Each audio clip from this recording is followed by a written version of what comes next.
Preview.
तमाम लोग इस चार दीवारी में जमा है और हमने बार बार इत्तेहाद इत्तेहाद इत्तेहाद को सुना है। तो मैं आपको बताता चलूं इत्तेहाद क्या होता है। इस स्टेज को देखिए, ये इत्तेहाद है। यहाँ पर जो है तो हर पार्टी का आदमी आपको नजर आएगा। ये इत्तेहाद है और इसको मुसलमानों का इत्तेहाद कहते हैं। और इस इत्तेहाद को, इस जमावड़े को जमाने वाला जो है वो ईसा यासीन है। हरफे सदाकत लिखना, रह गया काम हमारा ही बगावत लिखना। मैं अली जनाब खान सलीम खान साहब से दरख्वास्त करता हूं कि वो आए और अपना ख्याल को पेश करें। ये वो शख्स है साहब जिसने अदालत के अंदर खड़े रहकर आपकी पैरवी की है, जिसने ये बताया कि अगर आपके पास लॉ की डिग्री है तो स्टेज के बजाय आपको अदालत में खड़े होना पड़ेगा और जो है तो अदालत के अंदर जाकर लड़ना पड़ेगा, तब जाके आप कौम के किसी काम आएंगे। मैं सलीम साहब चूंकि कोर्ट में बोलने वाले हैं तो मैं इनको ये नहीं कह सकता कि आप कम वक्त में बोले, क्योंकि वकीलों को पता होता है कहां पर कितना बोलना है। मैं खान सलीम खान साहब से इतना कहूंगा कि बोल कि लब आजाद है तेरे।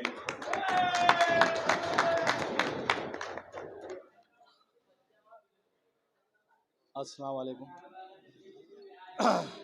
मैं फर्दन हर एक का नाम तो नहीं लूँगा, लेकिन डाइस पर तशरीफ़ फरमा तमाम हजरात और यहाँ पर मौजूद मेरे भाइयों,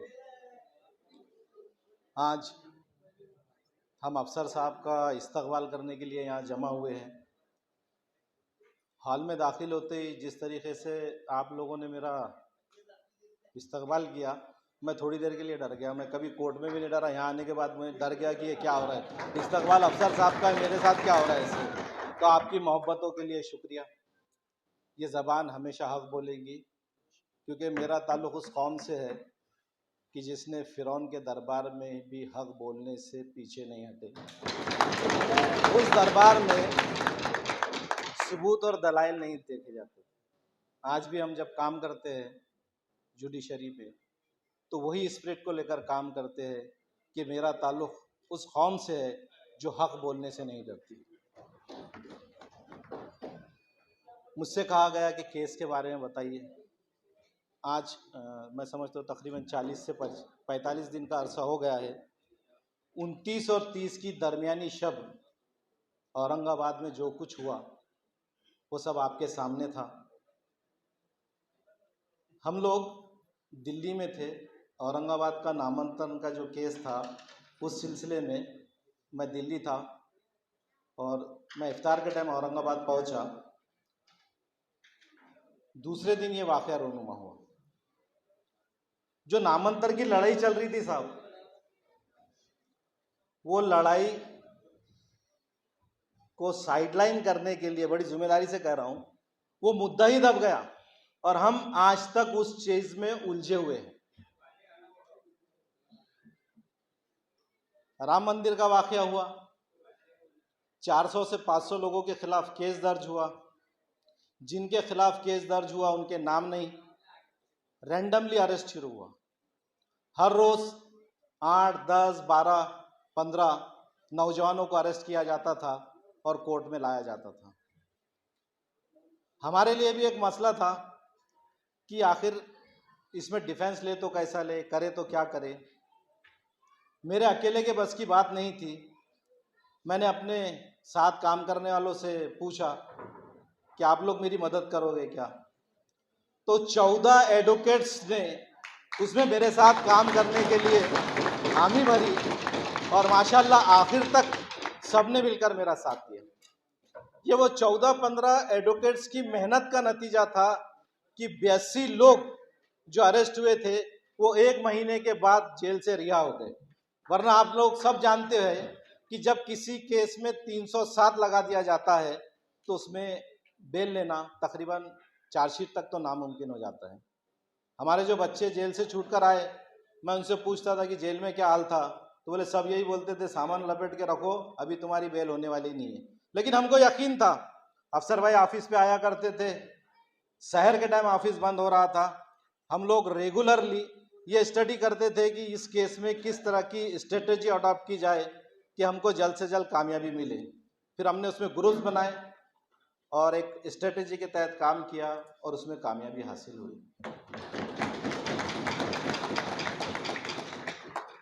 यहाँ तक तो सब ठीक था। ये हमारा रूटीन का काम है कि हम जमानत करके जो है ऑर्डर्स जो है पार्टी को दे देते और पार्टी से कहते हैं कि आप अब जमानत का इंतजाम करो।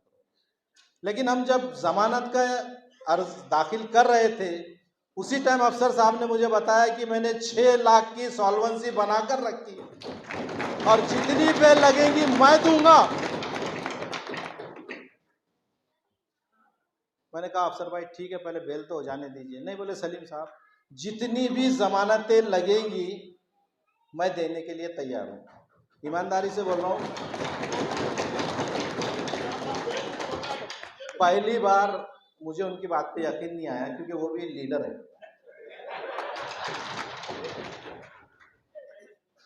लेकिन जैसे ही बेल ऑर्डर हुए और उन्होंने एक सीरीज शुरू की कि उनके बच्चे, उनके रिश्तेदार, उनके दोस्त अहबाब, इवन दामाद तक आए मेरे ख्याल से जमानत लेने के लिए, कि पूरा खानदान अफसर खान का जमानत लेने के लिए आया।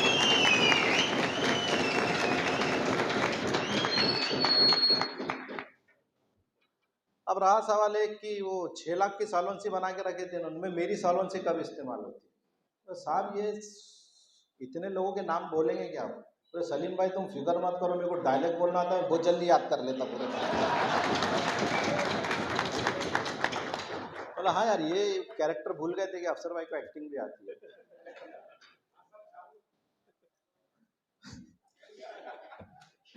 जब इनको हमने जज के सामने प्रेजेंट किया कि ये श्योरिटी है, तो इन्होंने उन तमाम अफराद के ना सिर्फ नाम पते बोले बल्कि कोर्ट को ये यकीन दिलाया कि जब भी ज़रूरत पड़ेगी इन सब लोगों को मैं कोर्ट में हाजिर रखूंगा।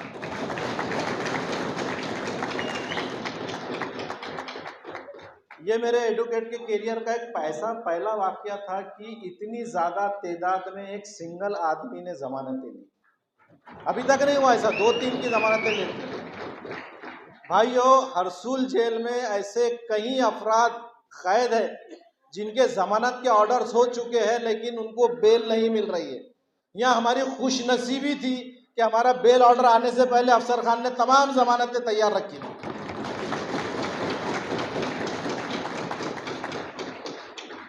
ये कोई आसान काम नहीं था। अब जमानतें हो गई, सब हो गया, हम समझे काम खत्म हो गया। अफसर साहब ने भी एक प्रोग्राम रखे, हमारा इस्तकबाल किए। कल रात में फ़ोन किए उन्होंने, बोले बच्चों को दोबारा 107 की कार्रवाई कर रहे और ज़मानत मांग रहे, और वो ज़मानत भी एक नए किस्म की मांग रहे। ज़मानत कौन सी होना? दूसरे समाज का आदमी होना, लोक प्रतिनिधि होना या सरकारी नौकर होना। अफसर भाई ने मुझे फ़ोन करके बोला कि हम लोग जो है तो टाइम मांग लेते हैं।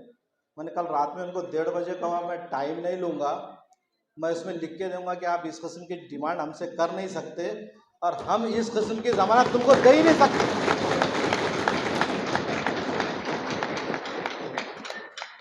आज प्रोग्राम में आने से पहले वो कार्रवाई अटेंड करके आ रहे एसीपी के ऑफिस पे, माशाल्लाह वो जिम्मेदारी भी निभा रहे हैं। अभी उस पर ऑर्डर बाकी है, उम्मीद है हमको उसमें सक्सेस मिलेगा।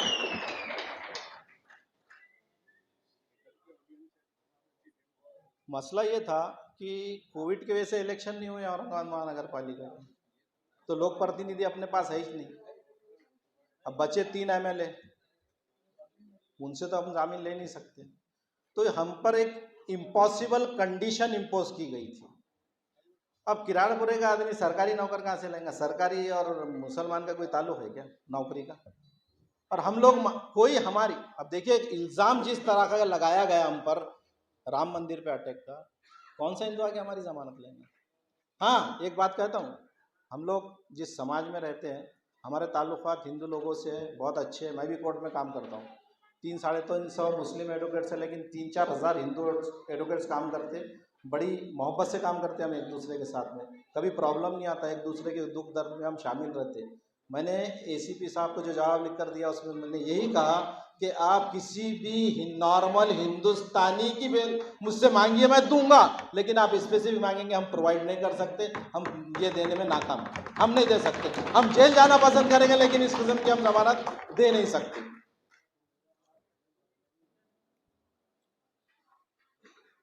दूसरी बात, मैंने इस पूरे केस में बीइंग एडवोकेट अपने फ़राइज़ को अंजाम दिया। मैं शुक्र अदा करता हूँ अल्लाह ताला का कि उसने मुझे लॉ की डिग्री से नवाजा था, इसलिए मैं कौम के काम आ सका।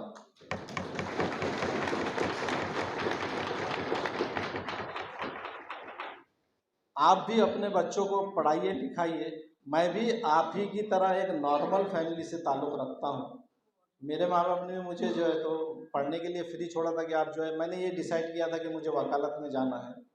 और आज जब हम लोगों ने काम किया तो 14 मुस्लिम एडवोकेट्स इसमें काम करने के लिए आए। जब ये काम शुरू कर रहे थे तब मैंने इनसे कहा, मेरे लोगों से, कि आप लोग कीजिए। बोला साहब हमारे को फसाद का तजुर्बा कहाँ है? तब मुझे जाकर समझ में आया कि धुलिया के दोनों फसाद में मैंने काम किया था। मैंने भराड़ी के फसाद में काम किया था, मैंने बुल्ढाना के फसाद में काम किया था, और मैंने राजा बाज़ार के फसाद में भी काम किया था। उन तमाम फसादों में काम करने की जो एक्सपीरियंस था उसकी बुनियाद पर हमने काम किया और अल्लाह के करम से हमको उसके अंदर सक्सेस मिला। आज औरंगाबाद में मैं रहूं ना रहूं, मैं जिंदा रहूं ना रहूं, मौत जिंदगी का किसी का भरोसा नहीं है, लेकिन 14 से 15 एडवोकेट्स ऐसे तैयार हो चुके हैं जो हमेशा आपके लिए तैयार है।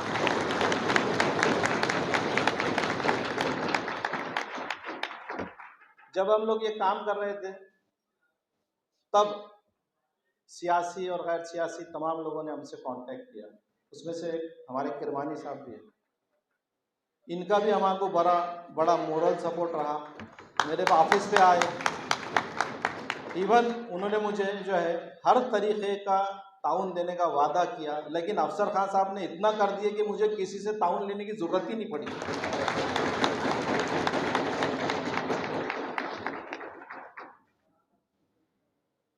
एक बात लेकिन यहाँ कहूँगा कि इस केस में मैंने जो महसूस किया कि इस कौम में जज्बे की कमी नहीं है।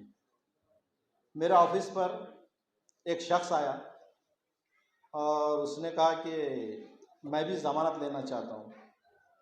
वो शख्स जो है साइकिल पर अचार और पापड़ बेचता है। तो बोला ठीक है अफसर भाई ले रहे हैं, तो बोला पूरा सवाब अफसर कमाएगा क्या? मुझे भी सवाब कमाने का चांस।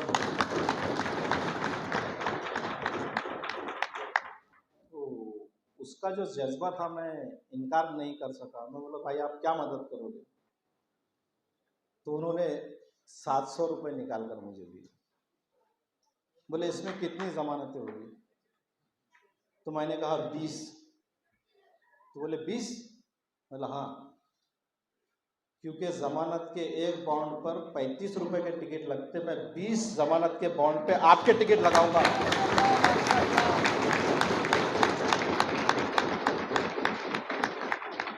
उसने कहा मैं तो समझा साहब आप बोलेंगे 700 रुपये में क्या हुआ। 700 रुपये में नहीं, ये तुम्हारा जो जज्बा है, अल्लाह ताला ने जो जज्बा दिया है कौम में कि एक आदमी जो साइकिल पर पप्पड़ और अचार बेचता है उसके दिल में भी इतना जज्बा है कि वो भी हमारे लिए सोचता।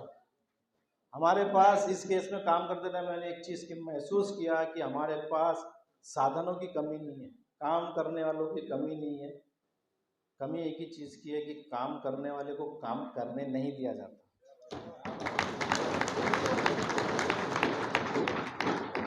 हमारे पे भी बहुत प्रेशर आया कि अफसर खान में क्या है ऐसा, हम लोग आते, हमारी भी जमानत नहीं यार। जब एक आदमी कोई काम कर रहा है ना तो उसको करने दो।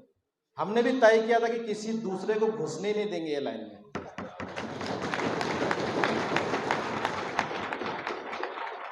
क्योंकि पता था कि मुश्किल के टाइम कौन खड़ा था। एक और बात बताता हूँ, ये तो सब चल रहा था, 40 से 50 दिन का हमने एक अरसा इनके साथ गुजारा। ईमानदारी से कहता हूँ कि इससे पहले मेरे ख्याल इनके बारे में कुछ मतलब ज़्यादा वो नहीं थे, एक नॉर्मल है औरंगाबाद के जानता था। लेकिन 40 दिन 50 दिन से अब जब वो कंटिन्यू इनके साथ काम कर रहे हैं तो मुझे भी लगा कि अल्लाह ताला ने इनमें भी कुछ खूबियाँ दी है। अल्लाह ताला ने किसी को भी बगैर मकसद के लिए पैदा नहीं किया। अफसर खान को लगता 2023 के इस फसाद के लिए ही पैदा किया था।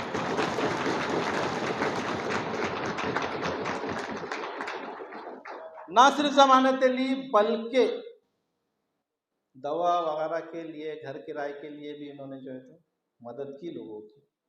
ये हम देखते थे, इन्होंने कहा नहीं, लेकिन ये जो देते थे तो हम लोग देखते थे उसको। साथ ही क्या नाम है, मुश्ताक साहब, ये भी नारेगांव से शुरू दिन से आखिरी दिन तक हर किस्म का जो काम बोले, जेरॉक्स करा के लाओ, ये करा के लाओ, ये आदमी कराता रहा। इनका भी बहुत बड़ा रोल है मेरे भाई। बस एक जी जी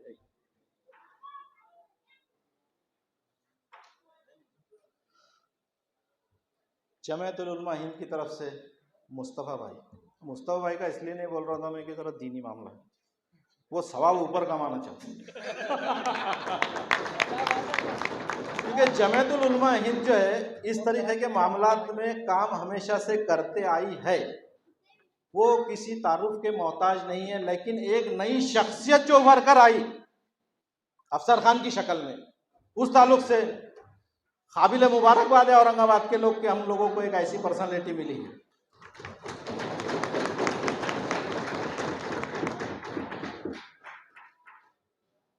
और इस तमाम काम करते टाइम एक चीज़ की बड़ी शिद्दत से जो तकलीफ हुई वो ये थी कि हमारे पास लीडरशिप नहीं थी। कुछ दिन पहले, कुछ साल पहले हमें तो ये खुशी हुई थी कि हमारे पास वो सब कुछ आ चुका है जिसके बारे में हम सोचते थे। इतने दिन से हमारे पास सीट नहीं है, ये आ गई, ये हो गई, वो हो गई। लेकिन इन 30-40 दिनों में जो पॉलिटिकली कहेंगे कि बेआसरा थे हम, और आज भी है, क्योंकि यहाँ की औरंगाबाद की लीडरशिप में दम होता। देखो हम वकील थे ना, हमने वकालत का काम किया। मैं अपने आप को बहुत बचा रहा हूँ, मैं पॉलिटिकली नहीं बोल रहा हूँ, मैं जो भी बोल रहा हूँ वो सोशली बोल रहा हूँ कि अगर हम में दम होता तो यहाँ की लीडरशिप पुलिस से नुमाइंदगी करके इंसाफ दिलाती और उन लोगों को भी अरेस्ट कराती जो लोग इस केस में अरेस्ट नहीं हुए।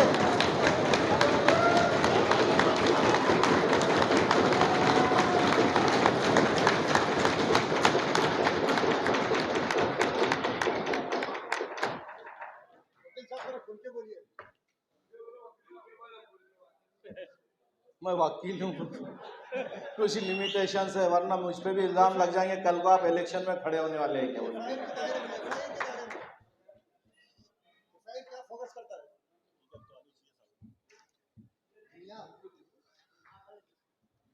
बस थोड़ा सा यही कहूँगा कि एक चीज़ बहुत सिटी में चल रही है कि मैंने जो है मंदिर को बचाया।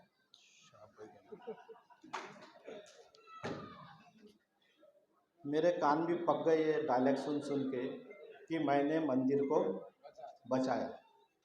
अफसर भाई, पहले दिन से लेके आखिरी दिन तक कोर्ट में जो भी प्रोसीडिंग हुई उसकी सर्टिफाइड कॉपीज अपन ने निकाले, उसमें साउथ इंडिया की ये फिल्म की स्टोरी है क्या?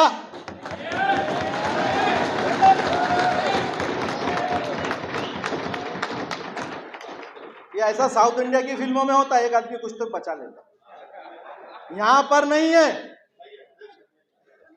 मैं आखिरी दिन तक भी इंतजार कर रहा था कि ये स्टोरी कब आती, लेकिन आज तक वो पुलिस वालों ने बताया नहीं। हो सकता चार्जशीट में बताएंगे, और चार्जशीट में बताएंगे तो वो प्राइम हीरो रहेगा, स्टार विटनेस रहेगा वो केस का, जो खुदा की कसम खाकर कोर्ट में यह कहेगा कि ये फसाद मुसलमानों ने कराया था और हम उसका क्रॉस करेंगे।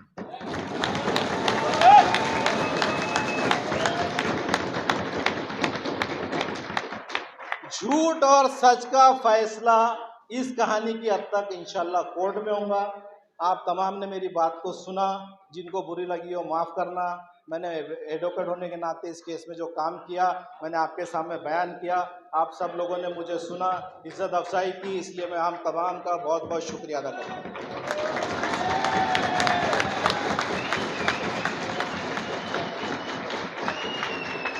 एक चीज़ रह जा रही है, नाइंसाफ़ी हो जाएंगी कि जिस दिन पहले दिन से हम जब काम कर रहे थे तो ईसा यासीन और शाहब यासीन जो हमारे को रोज़ कवरेज देते थे। कवरेज देने की वजह ये थी, इनके कवरेज के नतीजे में हमारे को जो बेनिफिट मिला वो ये था कि इतनी ज़्यादा तादाद में लोग अरेस्ट हुए थे। इनके माँ बाप जो है परेशान रहते थे, घर वाले परेशान रहते थे, रमज़ान का माहौल था, लेकिन रोज़ इफ्तार के बाद वो उसका इंतज़ार करते थे, क्योंकि उसमें हम तमाम मालूमात दे देते थे। और मैं लोगों का भी शुक्रिया अदा करता हूं कि लोग उसमें जो चीज़ सुनते थे उस पर अमल करते थे। किसी ने भी हमको फ़ोन करके तंग नहीं किया कि मेरे बच्चे का क्या हो रहा है। ये सब आप लोगों की कोशिश का नतीजा था, ईसा यासीन और शाहब यासीन का, कि ये लोगों ने साथ दिया। साथ ही हमारे रिजवान भाई भी हमारे साथ हुआ करते थे। रिजवान भाई कहाँ है? रिजवान भाई भी हमारे साथ हुआ करते थे। ये तमाम का भी इस फसाद में जो है हमारे साथ जो है जो टीम हम काम कर रही थी वो इसका हिस्सा रहे, इसलिए मैं इनका भी बहुत बहुत शुक्रिया अदा करता हूँ। अस्सलाम वालेकुम।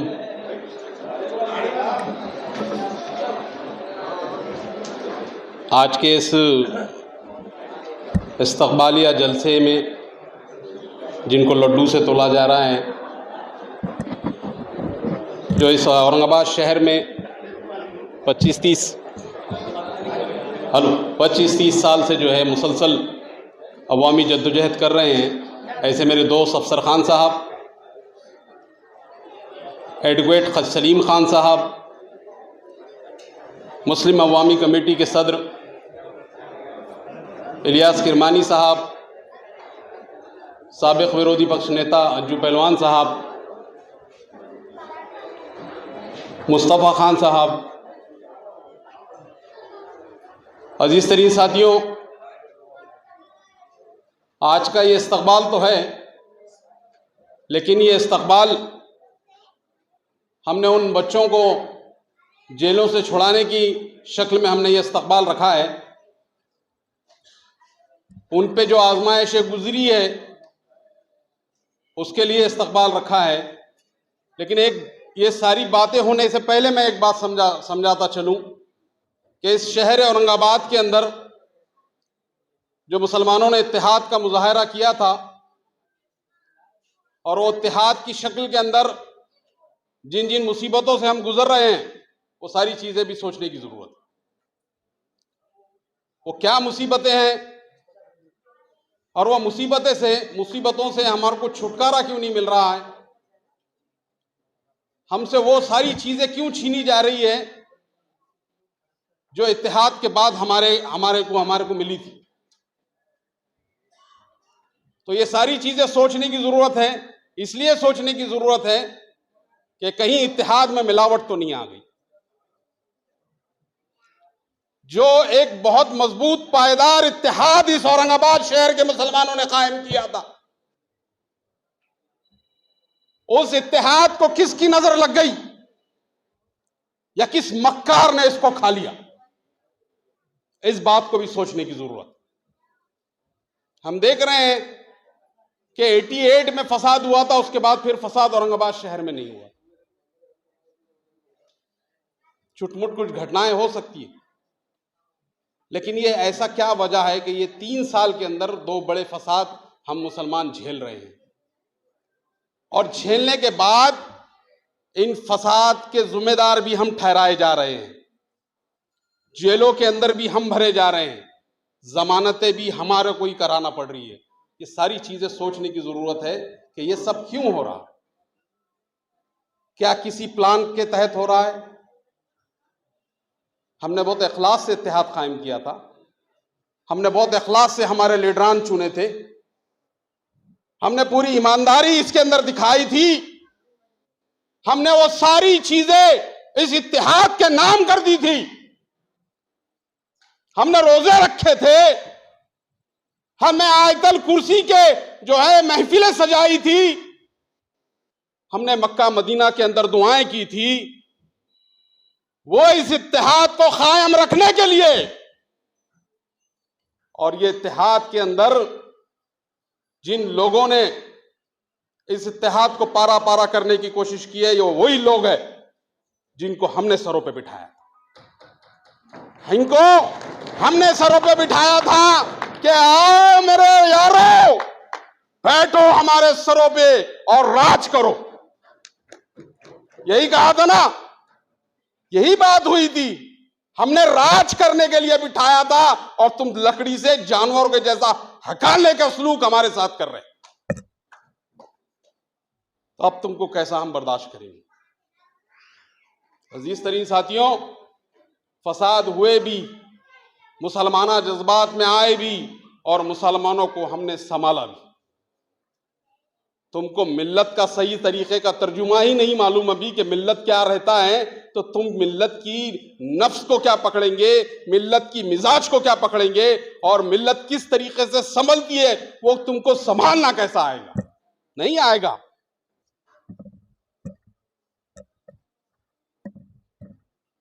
नहीं आएगा। इसी वजह से जो है हालात ऐसे बिगड़ रहे हैं। शाहगंज का फसाद गुजरा, शाहगंज के फसाद में एक बच्चे की जान चली गई, उसके वास्ते लड़ने वाला कोई नहीं है। उसको किस तरीके से तदफीन जल्दी होती है और मामला जिधर का उधर हो जाता है, ये मामला किया गया। जिन लीडरों को हमने रोजे रख रख के चुना के लाके दिए, मैं उन लीडरों की बात कर रहा हूं। वो तो हमारे जियाले वकीलों की जो है बात है कि उन्होंने जो है वो जुल्म को भी जो है कानूनी तौर से कैसा लड़ा जाता है लड़ा, और वो बच्चा जो शाहगंज के फसाद के अंदर हारिस जिसका इंतकाल हुआ था, उसको ऊपर उनके पुलिस के ऊपर कार्रवाई करने के लिए शान सलीम खान ने फिर बेड़ा उठाया और लड़ा, और उसके अंदर कामयाबी भी अल्हम्दुलिल्लाह हासिल हुई। वो सारी बातें शान सलीम खान आपको कानूनी तौर से समझाएंगे, मैं नहीं बोल सकता वो सारी। अजीज तरीन साथियों, क्या वजह थी कि मुसलसल 1.5 महीने से हम एक कर्ब की शक्ल में गुजर रहे थे इस शहर में। नाम अंतर का मसला हुआ, औरंगाबाद के नाम को तब्दील करने की साजिशें हुई, और उस तारीख से मुसलमान बड़ी कर्ब की शक्ल में इस शहर में गुजार रहा था। हम एहतजाज कर रहे थे, हम रास्ते पे एहतजाज कर रहे थे, हम कानून के दायरे के अंदर एहतजाज कर रहे थे, कानून की लड़ाई लड़ रहे थे। इस शहर में फसादी लोगों का आना जाना शुरू हुआ। वो यहां तकरीर कर रहे हैं, मुसलमानों को गालियां दे रहे हैं, मुसलमानों की माओ बेटों को गालियां नए नए अलकाब से नवाज रहे हैं। हम खामोश सब्र का मुजाहरा कर रहे हैं, क्योंकि हमारे पास रमजान चालू था, हम रोजे रख रहे थे, हम इबादत कर रहे थे, हमारे अंदर वो सारी रूहानी ग़िज़ा हमारे अंदर जा रही थी। ये सारी चीजें हम कर रहे थे। फिर क्या वजह थी, क्या वजह थी इतना सब पूरे कर्ब की शक्ल में दे दे? रमजान के अंदर ही जालना के अंदर एक मुसलमान मौलाना के जो है दाढ़ी काट दी जाती है, उनके साथ बदसलूकी की जा सकती है। ये सारा कर्ब हम बर्दाश्त कर रहे थे, सह रहे थे। फिर भी हमने इस शहर के अमन को नहीं छोड़ा, इस शहर के अमन को नहीं छोड़ा हमने। हम सारी चीजें बर्दाश्त करते रहे और खामोश सह रहे सब्र के साथ। लेकिन कब तक हमारे सब्र का पैमाना क्या फूटेगा नहीं? हम नामर्द तो नहीं है ना?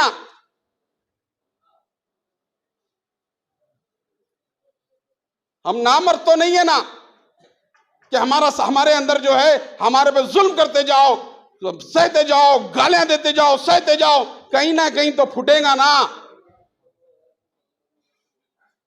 अजीज तरीन साथियों, जो बदनामी मुसलमानों की जा रही है उसमें हमारे लोग शामिल हैं। मुसलमानों की ये हैसियत बनाने की कोशिश की जा रही है कि मुसलमान फसादी है। खुदा की कसम मुसलमान फसादी नहीं है।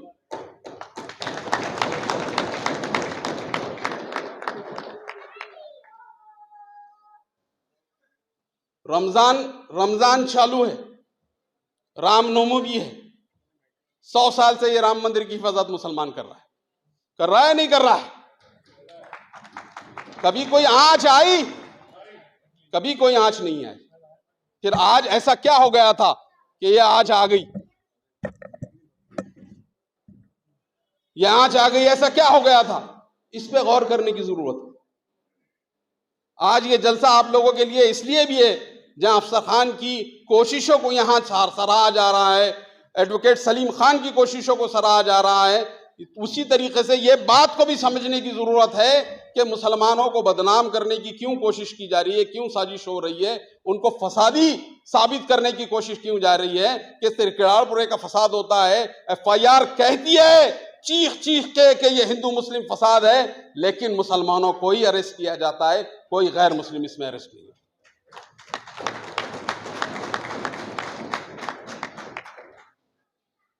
और हमारे ही लीडरान आते हैं, हम पे ही लकड़ी तानते हैं और हमको कहते हैं तुम्हारा कुंबिंग ऑपरेशन होगा। अरे हरामखोर, तुझे इसलिए चुना के दिए थे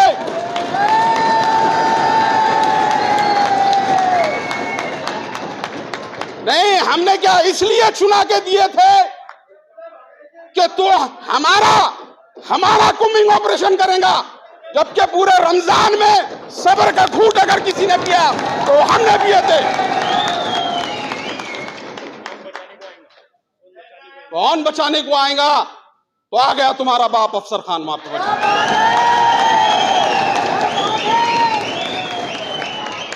कौन बचाने को आएगा? तो आ गया सलीम खान तुम्हारा बाप बचाने को आएगा। और कौन बचाने को आएगा? तो जमात उलमा के मुस्तफा खान यहां बचाने को आएगा। और वो लोग भी सुन ले जो छुड़ाने का ढोंग कर रहे थे और बाद में मुखबरी कर रहे थे, एक एक का घर बता रहे थे, वो लोग भी सुन ले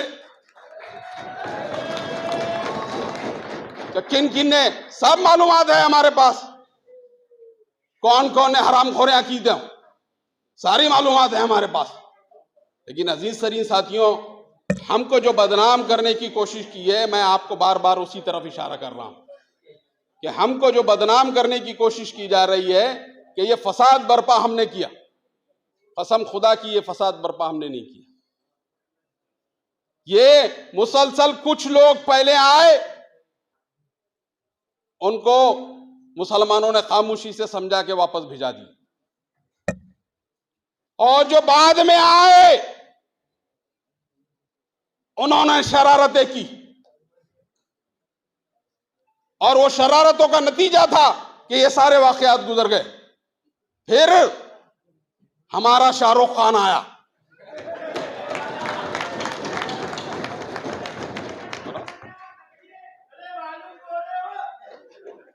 नहीं हम भी बाप है, उसकी फिक्र मत करो।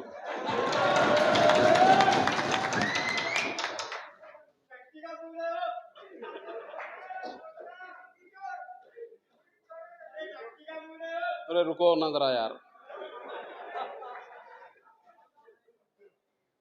तो आने कोई भी लीडर मुसलमानों के बीच में आता तो मुसलमानों के मसाइल रुक के पूछता है कि क्या बात है, तुम इतने लोग क्यों जमा हो गए? ये लीडर की क्वालिटी में है। लीडर के अंदर ये सलाहियत होना जरूरी है, नहीं तो वो काय का लीडर? भी शाहरुख खान बनने का था तो फिर काय को लीडर बन रहे?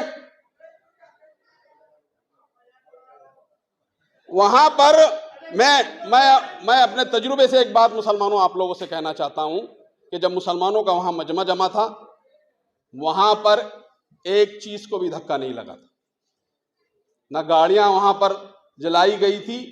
और जो बहुत दावे कर रहे हैं कि 24 साल की पत्रकारिता मेरे काम में आ गई, कि मैं ना मंदिर के अंदर खड़ा हूं, मैं यहां मंदिर में खड़ा हूं, यहां पर कोई टेंशन नहीं है, सब सुकून से, मंदिर को धक्का नहीं लगा रहा है। अरे कौन मंदिर को धक्का लगा रहा था भाई?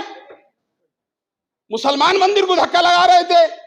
ये जो पाखंड जिस तरीका मंदिर के अंदर चल रहा था, वो पाखंड को समझने की भी जरूरत थी कि जिस तरीके से वो एक्टिंग वहां शाहरुख खान कर रहा था कि यहां पर कुछ नहीं हुआ, कुछ नहीं बिगड़ा, कुछ नहीं हुआ, ये सब पाखंड, ये सारे पाखंड को भी समझने की जरूरत है कि वहां पर मुसलमान जमा जरूर हुए थे क्योंकि कुछ शरारत लोगों ने शरारतें की थी।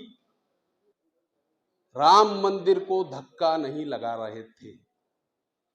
राम मंदिर के ये कोने से वो कोने तक देख लो, पूरी कांच के शीशे की खिड़कियां हैं उनकी, एक शीशी को मुसलमान ने पत्थर नहीं मारा, एक शीशी को।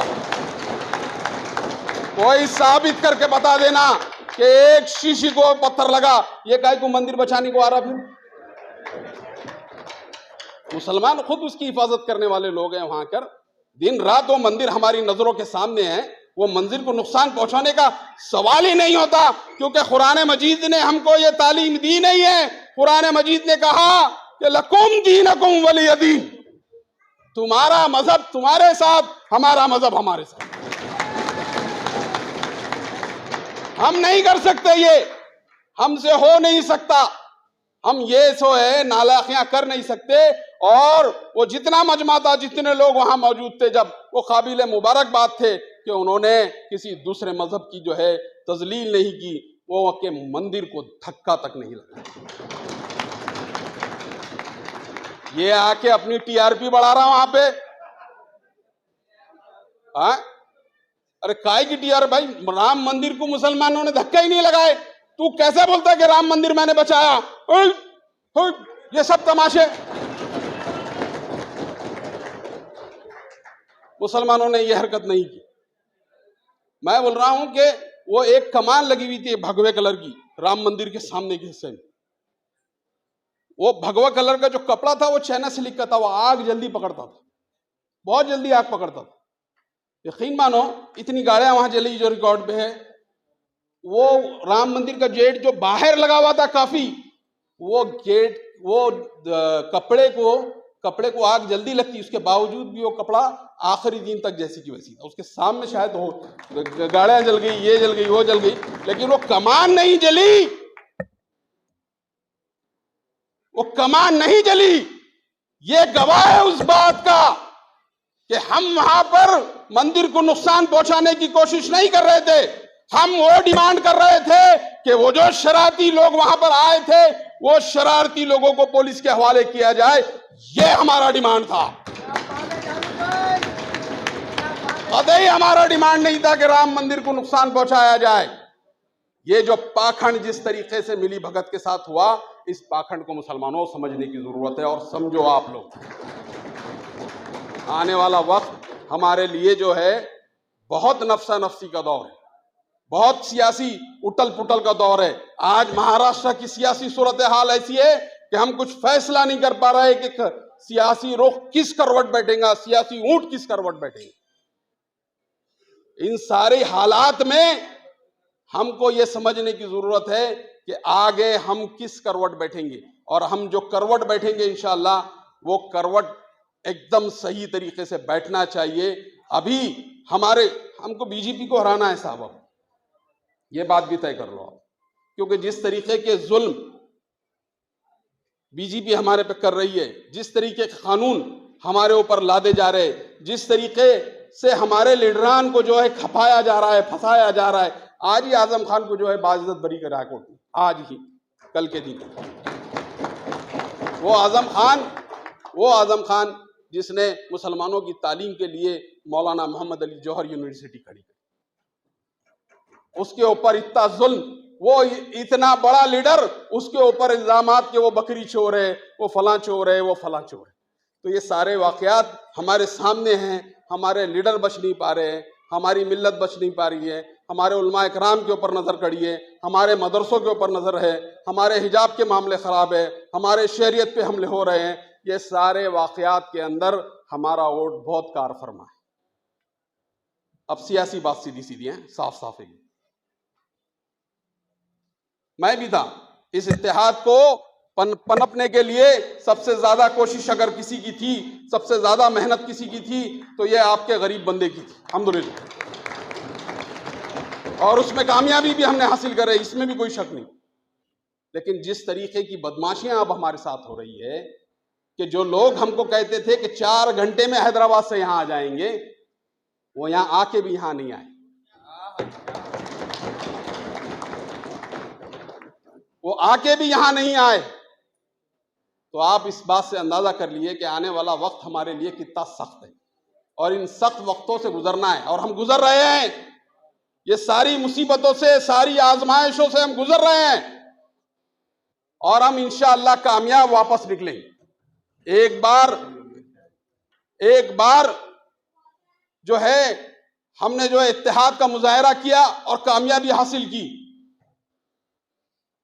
अरे भाई, ये लोगों ने तो दलितों को भी नहीं छोड़े यार। सारी मेहनत अल्लाह के करम से जो बंदे ने की थी, उसमें भी दलितों को भी धोखा दे दिए, और अब मुसलमानों को भी धोखा दे रहे, और नए नए तमाशे। कोई जरूरत नहीं है उनको खड़ालपुरा आने की, बोले मैं राम मंदिर बचाने को आया था। अरे शहर में, पूरे मुल्क में वो हो जाता था, पूरा मुल्क सिलक जाता था, हमारा महाराष्ट्र में ऐसा हो जाता था, और अमका हो जाता था, और ढमका हो जाता था। कुछ नहीं होता था, हम देख रहे थे सब। एक ही खिड़की को धक्का नहीं लगाए मुसलमानों ने, और वो बोल रहा, बोले हम पूरे हिंदुस्तान के अंदर तमाशा हो जाए। ये जो पाखंड उसका है ना, ये पाखंड को समझने की जरूरत है। और हम ओपन करेंगे, कोई भी पाखंड छोड़ेंगे नहीं। जिसको मसलियत से काम लेने का है वो मसलियत से काम ले। अगर ऐसे जावेद कुरैशी को कोई बोलेगा कि तुम पाखंड खोलो मत, तुम्हारे तरफ ऐसा हो जाएगा, वैसा हो जाएगा, तो मैं कल जेल में जाता, आज जाऊं।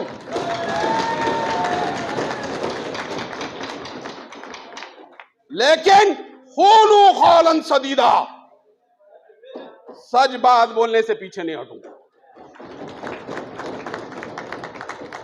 बिल्कुल ये तालीम ही नहीं है मेरी, और जिन लोगों के साथ मेरा उठना बैठना है उन्होंने भी कभी नहीं सिखाया मुझे, और जिसने मुझे पैदा किया उसने भी मुझे ये नहीं सिखाया कि तू सच बात से मुकर जा, मसलियत की राह इख्तियार कर ले। फिर कुरान ने कहा कि ईमान वालों, वो बात क्यों कहते हो जो करते हैं। तो ये पाखंड नहीं चलेंगे। मुसलमानों को बहुत साफ साफ गाइडलाइंस तुमको जो है मिली हुई है इसके अंदर, और उस पर अमल करने का कि जो बात तुम कहते हो वही करो। तुम्हारे से राम मंदिर बचने वाला नहीं था। तुम बिला वजह के पाखंड मत करो हमारे सामने आके यहाँ पे, और तुम्हारे पाखंड को कोई उठाए ना उठाए, कोई बोले ना बोले, ये जावेद कुरैशी इंशाअल्लाह जरूर बोलेगा। मेरे जितने भी अजीज स्टेज पर बैठे हुए हैं, और सभी औरंगाबाद के शेर हैं, और सभी औरंगाबाद के अवाम के लिए वे लोग काम करते हैं, और मैं सारे लोगों को सिलेक्ट करता हूँ स्टेज से। ये इलियास किरमानी साहब, वकील पहलवान, जावेद कुरैशी, अफसर खान, और सबसे ज्यादा मैं अगर किसी इंसान को दिल से मोहब्बत करता हूँ, जिसने ये पूरा वकील की दुनिया में अपना काम कमाया, ऐसे सलीम खान साहब को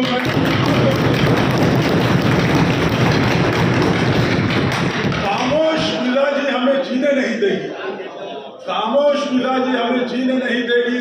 अगर इस दौर में जीना है तो कोरान मचा दो, इस दौर में जीना है तो कोरान मचा दो। आज के सत्कार मुफ्ती हमारे बड़े भाई अफसर खान साहब को जो है तो लड्डू में तोड़ा जा रहा है, तो मैं उनके लिए एक शेर से उनको आवाज दूंगा। आंधियों से जो टकराता है उसे तूफान कहते हैं, और तूफानों से जो टकराता है उसे सरकार।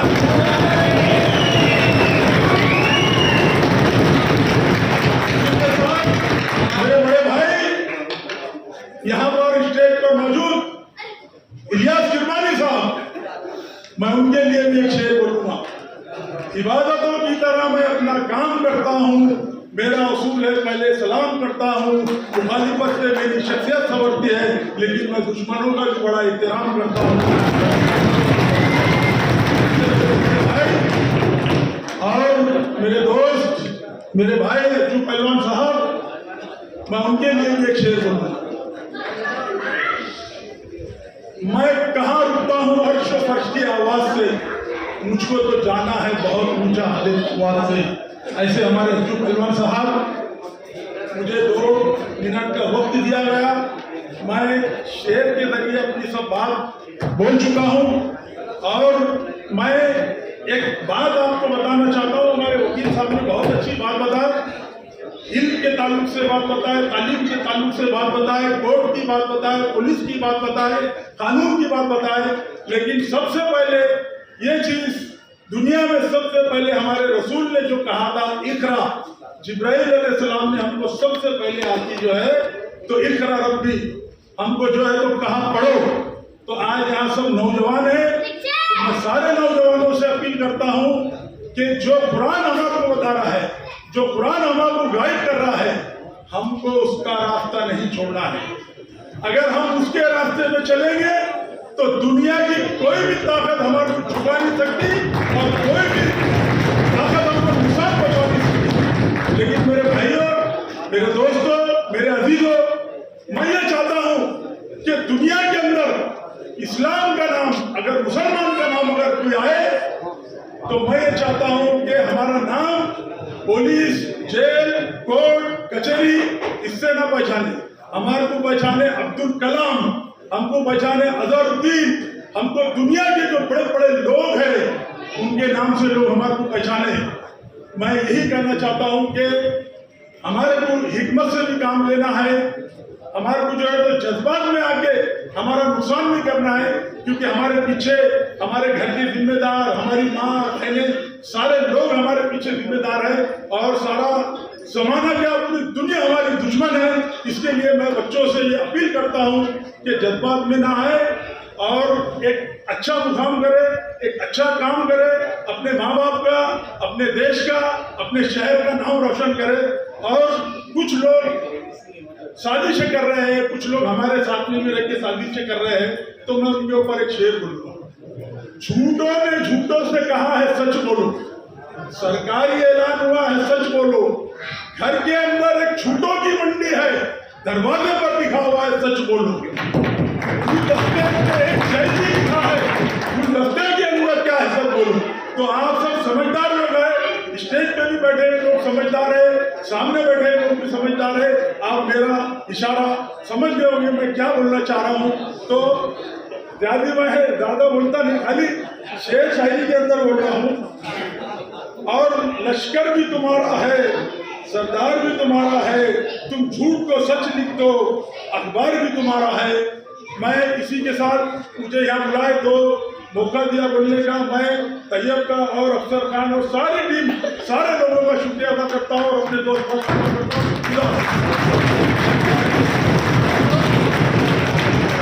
झूठों ने कहा है झूठों से कि सच बोलो, सरकारी ऐलान हुआ है सच बोलो, घर में झूठों की एक मंडी है, दरवाजे पे लिखा है सच बोलो। इस शेर के साथ अहमद चौध साहब ने अपनी बात को खत्म किया है।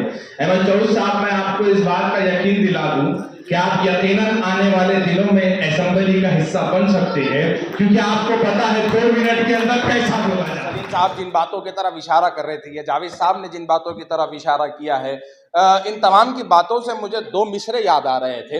मैं अगले मुकर्रिर को उन्हीं 2 मिसरों से बुलाना चाहूँगा।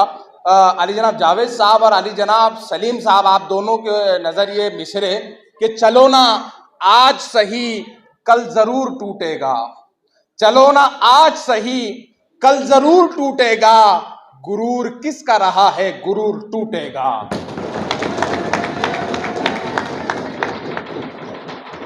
अब मैं अली जनाब इलियास किरमानी साहब से अदबन दरख्वास्त करता हूं कि वो आए और अपने ख्यालात का इजहार करेंगे। अली जनाब इलियास किरमानी साहब।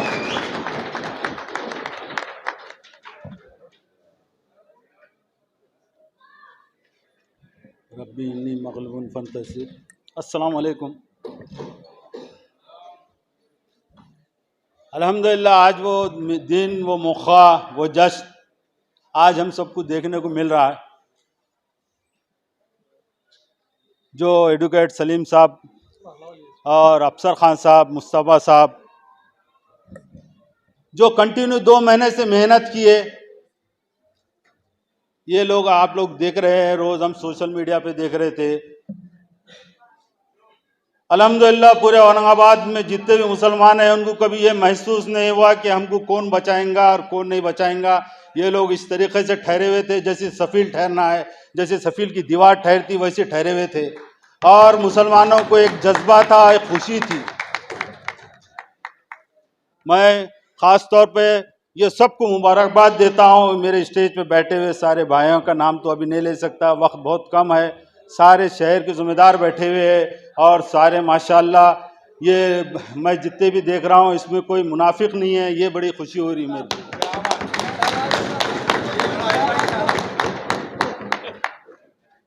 मैं आपको ये बता रहा हूँ, जो हमारे शहर के हालात ख़राब हुए और जो ख़राब करने में किसका रोल था, यह आपको अल्लाह ने अक्ल दिया, आपको समझ दिया, आपको मालूम होना चाहिए। संभाजी नगर का मुद्दा उठाया गया 1 साल पहले।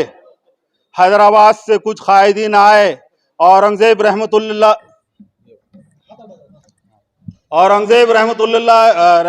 अलैह की मज़ार पे गए। सम्राट औरंगजेब रहमतुल्लाह अलैह की मज़ार पे गए और वहां पे मीडिया को लेके गए। भाई खबर पे तो सुबह जाना है, हम फातिहा पढ़ते, हम भी जाते। ये वहां जाकर मीडिया को लेके गए, मीडिया से सारे चैनलों पे आया और उसके बाद नौजुबिल्लाह औरंगजेब रहमतुल्लाह अलैह की बेहुरमती शुरू की गई। फिर इनका बयान आया कि नाम कैसा चेंज करते, करके बताओ। कर दिए, क्या उखाड़ लिए तुमने?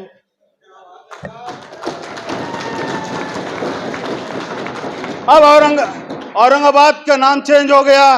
कोर्ट की लड़ाई लड़ रहे कुछ लोग, बेचारे खामोशी से लड़ रहे, किसी को मालूम नहीं कैसा वकीलों की फीस जमा कर रहे, किस तरीके से कर रहे।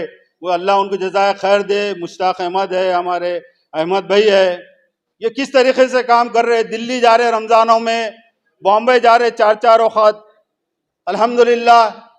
अब उस हालात को जैसे शहर में खराब करने का था, जबरदस्ती का। जब नाम चेंज होके 8 महीने हो गए, तुमने ना असेंबली में उठाए, ना पार्लियामेंट में उठाए, तुमने ना एक लफ्ज बोले। यहां पर भी तुम्हारे 2 एमएलए हैं, ना उन्होंने बात करे। तुम पार्लियामेंट में हो, तुम भी एक बार आवाज नहीं उठाए। और जब ना ऑर्डिनेंस निकल गया, उसके बाद तुमने एक ढकोसला शुरू किया कलेक्टर ऑफिस के सामने। वहां बैठ के जबरदस्ती गैर मुस्लिमों को उचकाया गया। बात को समझो नौजवानों, गैर मुस्लिमों को गालियां दिया गया, जबरदस्ती के वहां पे छिछोरापन करे, जबरदस्ती के खाना बनाया गया, जबरदस्ती के मुसलमानों को बहकाया गया।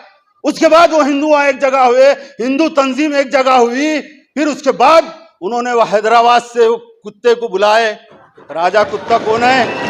फिर उसके बाद वो चौहान को बुलाए, वो एडिटर, वो जलील, 12 माँ का 12 बाप का है वो। और देखो, मैं ये बात बता रहा हूं, हमको कोई फर्क नहीं पड़ता किसको भी बुलाओ तुम, हम डरने वाले नहीं हैं। हम 1000 साल हुकूमत करे, यहाँ पे करे, पूरे हिंदुस्तान पे करे, अखंड भारत पे करे हमने, और पूरे यूरोप पे करे। थोड़ा बहुत हिस्सा बाकी था, हम तो हुकूमत करे हुए है जी, हमको डर नहीं है तुम बुला के। मगर हुआ क्या, बात को समझो। तुमने यहाँ पे क्या बोला कि हमको संभाजी महाराज से कोई बैर नहीं है, औरंगाबाद का नाम मत दो। मगर नाउज़ुबिल्लाह ये कुत्ते औरंगजेब रहमतुल्लाह अलैह की नानी, दादी, माँ, बहन, हर चीज निकाल दे, मुसलमानों की माँ बहन निकाले। उनको मौका कौन दिए? ये लोगों ने दिए, जिनको हमने चुन के दिए। बात को समझो अफसर भाई। 2019 में हमने खिलाफ में काम किया था, नहीं किया था? अल्हम्दुलिल्लाह डट के काम किया हमने किया। हमको मालूम था कौन आने वाला है, कौन नहीं आने वाला है। मगर कुछ भाई मेरी शिकायत है, बुरा मत लगने दो, हमारे साथ के कुछ दोस्त जाके मिल गए उधर। मैं हमेशा बोलते रहूंगा और बोलूंगा। और उनको ताकत दिए, नहीं दिए? ताकत दिए उनको, नहीं तो उनका मामला खत्म हो गया था, दफन हो गए थे। ये औरंगाबाद की बात नहीं है, सारे हिंदुस्तान की बात है। यूपी में 80 सीट गिराए, महाराष्ट्र में 36 सीट गिराए। सेकुलर ताकत जो है उसको खत्म कर रहे ये लोग। औरंगाबाद की बात है, औरंगाबाद की बात मत समझो। इत्तेहाद औरंगाबाद औरंगाबाद नहीं है, सारे हिंदुस्तान का है। हमने यहां कर्नाटक में देखा क्या हाल करके रखे थे। तुम्हारा हिजाब पे तुमको लपड़ा था, तुम्हारे हलाल पे था, हजान पे था, कौन सी चीज पे नहीं था तुम्हारे को। मगर वहां के मुसलमानों ने समझदारी से काम किए, किसी के बहकावे में आए नहीं। आज अल्हम्दुलिल्लाह सेकुलर ताकत चुन के आई, उसका रिजल्ट भी आ रहा। देखो मैं ये बता रहा, इत्तेहाद इत्तेहाद बोल के जबरदस्ती नाटक मत करो। उनको चुन के दो जो तुम्हारे लिए खैर है। हम खरबूजा है, नौजवानों हम खरबूजा है। छुरी हम पे गिरो क्या खरबूजे पे गिरो, कटना खरबूजे कुछ है। रही बात 80 बच्चों को जेलों में डाले, 500 बच्चों को जेलों में डाले, अरे ये तो सुन्नत यूसुफी है, ये हमारे नबी की सुन्नत है। हिंदुस्तान का मुसलमान जेल नहीं जाएगा तो रहेगा कैसा, हमको कोई फिक्र नहीं है। समझ रहे क्या, ये जेलों से हम डरने वाले नहीं है। अल्लाह इसे माई के लाल खड़े कर देते, समझ रहे क्या, ये मत समझो। अफसर भाई का तो आप लोग अब देख रहे, ताजुब हो रहा। अरे 2 मिनट हट जाओ भाई, वो आगे क्या बोल रहा है भूल जा रहा हूं मैं। आप लोग अब जलवा देख रहे, ये मैं 7-8 साल से देख रहा हूं। हर मिल्ली तहरीक में अफसर भाई साथ रहते मेरे, चाहे वो इमामों का प्रोग्राम हो, चाहे वो रिजर्वेशन का हो, चाहे मॉब लिंचिंग का हो, चाहे वो 3 तलाक का हो, चाहे सीरिया का हो, चाहे म्यांमार का हो, और कितने आसिफ का हो। हर वक्त अफसर भाई साथ में रहे और ये बोलते कि तुमने इधर आना नहीं मकाई गेट पे, ये पूरी जिम्मेदारी मेरी है। तो ये बड़ा ताज्जुब है आप लोगों को, अफसर भाई से आप अब वाकिफ हुए। अरे वो तो कई सालों से ठहरे हुआ है, मैं साथ में नगर सेवक रहा हुआ हूँ। मिली जब भी मिली प्रोग्राम रहेंगे, काम रहेगा, वो हमेशा सीना ठोक के आगे रहती। और रही बात सलीम भाई की, हमारी, मैं सलीम भाई को तकरीबन 8-10 साल से पहचानता। अल्हम्दुलिल्लाह मेरी कमेटी की तरफ से भी सलीम भाई का इससे पहले इस्तकबाल किया है। देखो मेरा भी कोर्ट से बहुत वास्ता रहा, अब ये कुछ 10-15 साल से कोर्ट से ताल्लुक कम हो गया। अल्हम्दुलिल्लाह कई वकीला जो थे अब कुछ रिटायर हो गए, कुछ घरों पे बैठ गए। पहला वकील देखा मैं जो पैसे के पीछे नहीं भागता, जेब से पैसे लगा के काम करता, फिक्र से काम करता। ये मैं तारीफ नहीं कर रहा, ना मेरा कोई केस है, ना मैं किसको भेजा उनके पास। उल्टा वो मेरे को फोन करके एक बार ये भी रमजान में फोन करे कि अरे भाई वो 302 का जो जिसको मारे, जो घर में गोली लगी, अरे उसके ऊपर अपन केस करना चाह रहे, वो लोग नहीं तैयार हो रहे। अब क्यों नहीं तैयार हो रहे, क्या नहीं तैयार हो रहे, सारे औरंगाबाद को मालूम है। उनके पास उनको लेके गए, सलीम भाई से मुलाकात कराए, मगर कुछ औरंगाबाद के दलाल है, मुनाफिक है, हमारे में है, हमारे घरों में है, वो लोगों ने उनको क्या बहका दिया क्या मालूम। और शहर की नुमाइंदगी जिसके हाथ में दिए, वो भी घरों में चूड़ियां पहन के बैठ गए। ये बड़ी ताज्जुब की बात है। अरे तुम कुछ नहीं करे, तुमने बदनाम करे, जबरदस्ती बदनाम करे और जबरदस्ती अवार्ड लेते फिर रहे कि हमने मंदिर को बताया। अरे मंदिर का तो ताल्लुक ही नहीं था, मंदिर का कोई ताल्लुक नहीं था। वो मुसलमानों का गुस्सा था जो मुसलमानों को बोल रहे थे पाकिस्तान वंदे मातरम कहना होगा, नहीं तो पाकिस्तान जाना होगा। ये मैंने सीपी साहब को भी बोला, साहब उनको अरेस्ट करो। ये नारे की वजह से हालात खराब हुए। 15 दिन तुमने झकमारी करे, 15 दिन तुम बच्चों को बहकाए, फिर उसके बाद वो आके गाली गलौज करे। हिंदू तंजीमें पूरे महाराष्ट्र में 50 जगह फसाद करे, 50 जगह जुलूसा निकाले। इन्होंने चाह रहे थे हालात खराब होना, मुसलमान बहकना, नौजवान बहक गया और उसके भिड़ गया पुलिस के साथ। और मैं तो ये समझता कोई मुसलमान कोई गाड़ी जला नहीं सकता, कोई मुसलमान किसका नुकसान कर नहीं सकता, कोई मुसलमान किसी की इबादत गाह पे पत्थर नहीं मार सकता। रमजान में पूरे रमजान में पूरे दुनिया में 110 करोड़ मुसलमान नमाज पढ़े। 110 करोड़ है ना, 110 करोड़ पूरी दुनिया में मुसलमान पढ़े, खामोशी से नमाज पढ़े और अपने घरों को आए। अरे इनका छोटा मोटा फंक्शन हो, छोटा मोटा प्रोग्राम हो, जाते जाते मस्जिद पे पत्थर मारेंगे, मस्जिद पे झंडा लगाएंगे, दाढ़ी वाली करेंगे। तो हम जो हमारी जो कौम है, हमारा जो दीन है, हमको किसी को सताना, किसी को छेड़ना ये सिखाता ही नहीं। अब हालात आ गए तुम्हारे ऊपर, तुम्हारे पे गुनाह दाखिल हो गए, डरना क्या है? मैं कई नौजवानों को बोला मतलब जेल में जाने से क्या हो रहा? ये हम सब जेलों में जाके आए हुए हैं और मजबूत होते हैं, उनके माँ बाप को समझाया। तो फिर मैं नौजवानों को ये बोल रहा, अगले हालात इलेक्शन के आने वाले हैं, इत्तेहाद के नाम पे बहको मत और किसको बहकने मत दो, हमारा वोट जाया मत करो। मैं कोई पार्टी का नहीं था, फिर भी मैंने वो उसका काम करा, कुमारवाड़ी का काम करा। मैं इसलिए करा था, ये सोच समझ के करा था कि आफत शहर में आएंगे और फिर ये पूरे शहर के हालात खराब करेंगे। बात कुछ समझो तुम लोग। और भाई अज्जू भाई, आपको बोल रहा हूँ, आपके घर पे कोई लीडर आएगा, चलिए रोते धोते आप भी चले जाएंगे, ये बड़ी फिक्र की बात है। कोई भी आओ तुम्हारे घर पे, चाहे वो शेरवानी पहन के आओ, टोपी पहन के आओ, खुदा के वास्ते, खुदा की कसम है तुम्हारे को, तुम मत जाओ, मुकाबला करो, हका लो इनको, जिस तरीके से तुम हका सकते हका लो। अरे ये अपना पर्सनल मामला नहीं है, ये पूरे कौम का मामला है, पूरे हिंदुस्तान का मामला है। अरे औरंगाबाद में 1 सीट लाने से, 4 सीट लाने से नहीं होने वाला है। ये दुकान औरंगाबाद की जो चला रहे, पूरे हिंदुस्तान में चला रहे। तो आमदार, एक खासदार, 25 नगर सेवक, ये बोल के पूरे हिंदुस्तान के मुसलमानों को बेवकूफ बना रहे और वोट 2-5 हजार 200 800 वोटा काट रहे और सेकुलर ताकतों को दफन कर रहे। उसका नतीजा देखो यूपी में क्या हाल हुआ। यूपी में एक संसद को रोड पे कुत्ते के जैसा गोली मार दिया गया और हम कुछ नहीं कर सक रहे। संसद 1 दफा रहा हुआ है, 4 दफा आमदार रहा हुआ है। ये बात कल उस पे थी, आज तुम पे भी आएंगी। तुम ये बात ख्याल रखो, समझो नौजवानों, बहको मत, बहुत फिक्र से अपना वोट को जाया मत करो, सही जगह काम करो, किसके बहकाने में मत आओ, किसकी तकरीरों में मत आओ और ना झगड़ो ना उलझो, मगर काम तो ऐसा करो कि इनको अपनी जगह बता दो। बस 2 ही लफ्ज़ बोल के मैं अपना खत्म करूँ।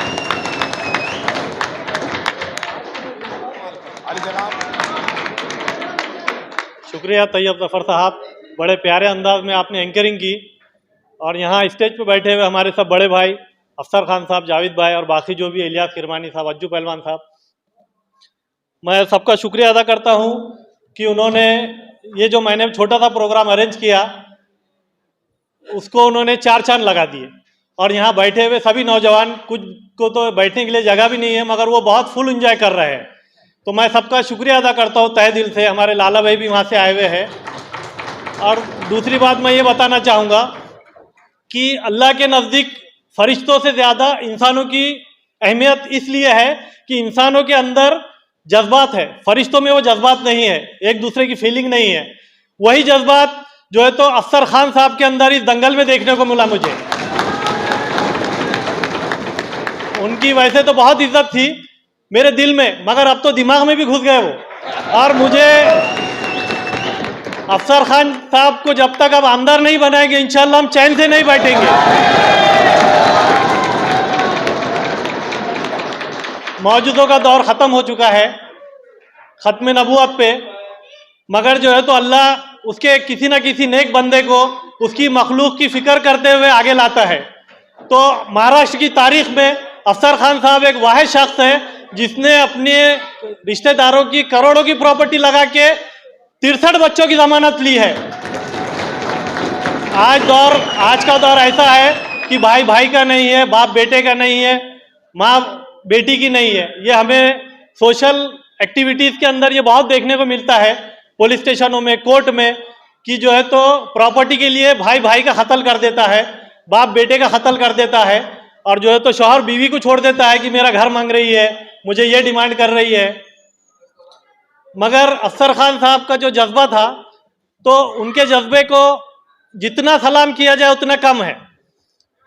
एक शेर से मैं उनका इस्तेक़बाल करूंगा आने वाले दौर के लिए। कुछ देर की खामोशी है फिर शोर आएगा, तुम्हारा तो सिर्फ वक्त था, हमारा दौर आएगा।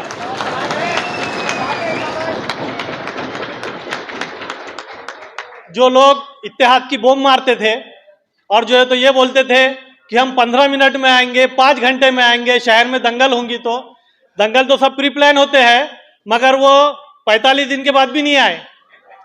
और कुछ जो है तो 500 मीटर दूर नहीं जा सक रहे और 500 किलोमीटर दूर जा रहे, और वहां जाके तो मेरा उनसे ये मीडिया के जरिए मैसेज है कि वो वहीं जाके इलेक्शन लड़े, कि अकोले का दंगल जाके देख रहे।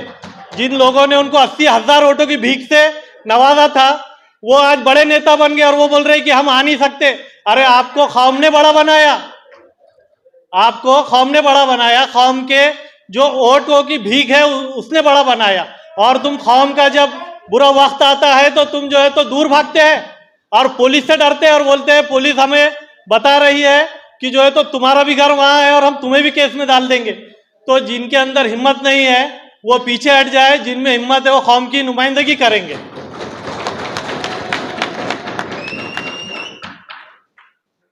मैं शहर औरंगाबाद के यहाँ बैठे हुए नौजवानों का तहे दिल से शुक्रिया अदा करता हूँ कि वो हमें बर्दाश्त कर रहे हैं। हमारे अल्फाज, हमें स्पीच देना नहीं आता है मुझे, मगर जैसी भी टूटी फूटी है, इन सबको देख के मुझे जोश आ गया और इनकी स्पीचों से पूरा हॉल गर्म हो गया, जब से पसीना बह रहा सबको। इतनी धड़ाकेदार जावेद भाई की, इलियास भाई की स्पीच बहुत धड़ाकेदार रही, और अभी तो हमारे शेर बब्बर की स्पीच बाकी है, उसका सब इंतजार कर रहे हैं। इतना कह के मैं अपनी जगह लेता हूँ, शुक्रिया। बहुत बहुत शुक्रिया साहब। ईसा यासीन साहब ने जो इशारा किया अकोले का, मुझे 2 मिसरे बड़े अच्छे याद आ गए कि गैरों को भला समझे और मुझको बुरा जाना, गैरों को भला समझे और मुझको बुरा जाना, समझे भी तो क्या समझे, जाने भी तो क्या जाना। आए अब जिसके लिए ये महफिल सजी है, अब जिसको हमको सुनना है, मैं उस शख्स को बुलाने के लिए सिर्फ इतना कहूंगा, 2 मिसरे कहूंगा, आपका शोर उस शख्स को दावत देगा। और वो 2 मिसरे क्या होंगे कि 100 चांद भी चमकेंगे तो क्या बात बनेगी, 100 चांद भी चमकेंगे तो क्या बात बनेगी। आप आओ तो इस रात की औकात बनेगी। अली जनाब अफसर पठान साहब, अली जनाब अफसर खान साहब, जोरदार, ये शोर थमना नहीं चाहिए, ये शोर रुकना नहीं चाहिए। मंच पे बैठे हुए हमारे एडवोकेट खान सलीम खान साहब, इलियास किरमानी साहब, मेरे बड़े भाई अज्जू पहलवान साहब, हमारे दूसरे बड़े भाई खलील खान साहब, अहमद चौध साहब, जावेद कुरैशी साहब, बाली भाई, अरशद भाई, मुस्तफ़ा खान, मुजीब खान, और आए हुए सभी नौजवान साथी, बुजुर्गों, दोस्तों, मेरा अस्सलाम वालेकुम, प्यार भरा सलाम सबको। कश्ती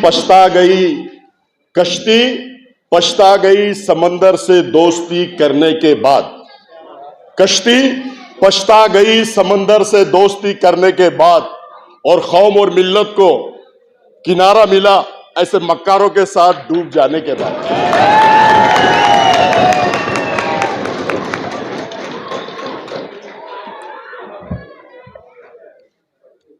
आज ईसा यासीन फाउंडेशन ने जो यहां जलसा रखा, लड्डू तुलाई रखी, मैं ईसा यासीन फाउंडेशन का तहे दिल से शुक्रिया अदा करता हूं, और शाब यासीन दोनों का और तमाम पत्रकार भाइयों का मेरा सभी का शुक्रिया अदा करता हूं। और कोर्ट के अंदर जो बीत रही थी, मैं 2-3 मिनट में बात खत्म करूंगा। आज खान सलीम खान के बारे में पहले बोल देता हूं कि खान सलीम खान की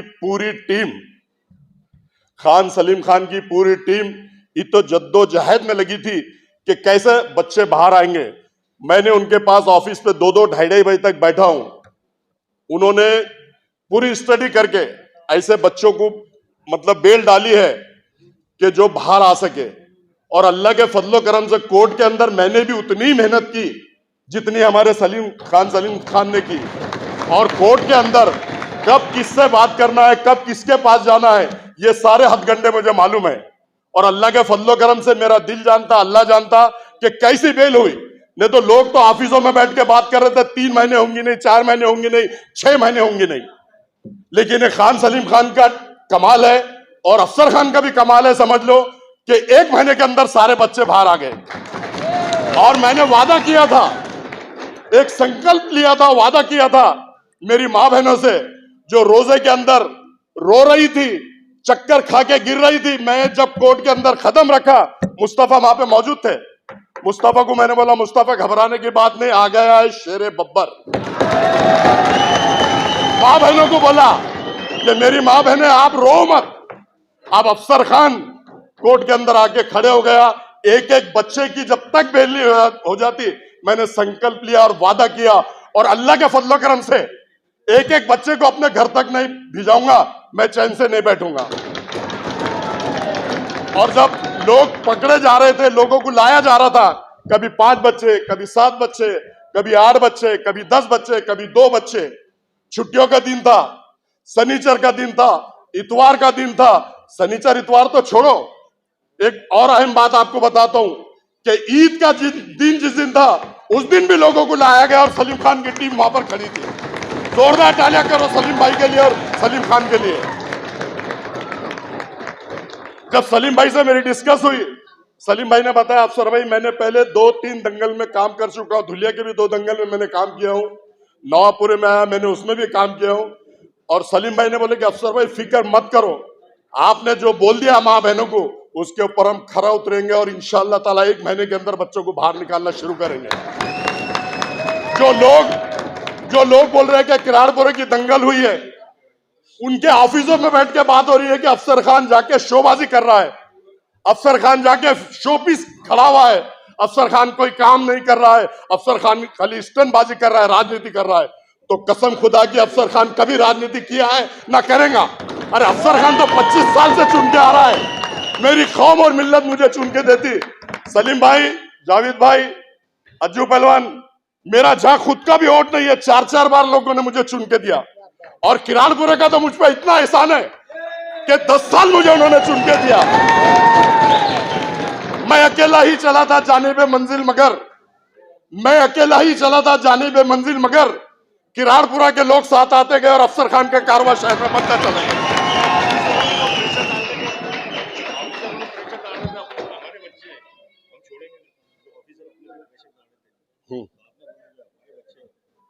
और कुछ प्रेशर ऑफिसरों की तरफ से भी आ रहा था, मुस्तफा भी है। मुझको बोला जा रहा है कि तुम वो बच्चों को छुड़ा रहे जिन्होंने पुलिस की गाड़ियां जलाई, पुलिस पे हमला की। मैंने बोला आपने आपकी कार्रवाई कर दी है, अगर मेरा बच्चा अगर किसी का मर्डर करता था क्या मैं उसके लिए खड़ा नहीं रहूंगा? तो मेरे ये भाई है, ये मेरी कौम और मिल्लत के भाई है, उनके लिए मैं खड़ा हूं। मैं अंजाम से नहीं डरता, मैंने बाइट में भी बोला, मैंने यूट्यूब चैनल पे भी बोला, मैं अंजाम से नहीं डरता। अफसर खान है, किसी के बाप से नहीं डरता, किसी के बाप से नहीं डरता। अल्लाह ताला ने इतनी शक्ति और क्षमता दी है अफसर खान के अंदर कि अफसर खान 95 से लेके आज तक हर एक के लिए लड़ रहा है, कौम और मिल्लत की। जब भी बात आती है सभागृह के अंदर मेरे साथी बैठे हैं, ईसा गंडा भी बैठा है, मैंने हमेशा कौम और मिल्लत के लिए सेना से लड़ा, बीजेपी से लड़ा और सारे समाज से लड़ा और कौम और मिल्लत की बात मैंने हमेशा किया और मरे दम तक ये अफसर खान कौम और मिल्लत की बात करता रहेगा और लड़ते लड़ते मर जाएगा, शहीद भी हो जाएगा तो अफसर खान डरेगा नहीं किसी के बाप से। मुस्तफा को मालूम है और कुछ लोगों को उनको फोन आए, रिकॉर्डिंग है मेरे पास, रिकॉर्डिंग है मेरे पास, उनके फोन आए, उनको पीआई ने बोला कि तुम अगर इधर आएंगे और तुम्हारा भी घर में आए तुमको अंदर कर दूंगा, तो वो लोग डर के कोई भी सामने नहीं आया। ये शेरे बब्बर सीना तान के वहां खड़ा था।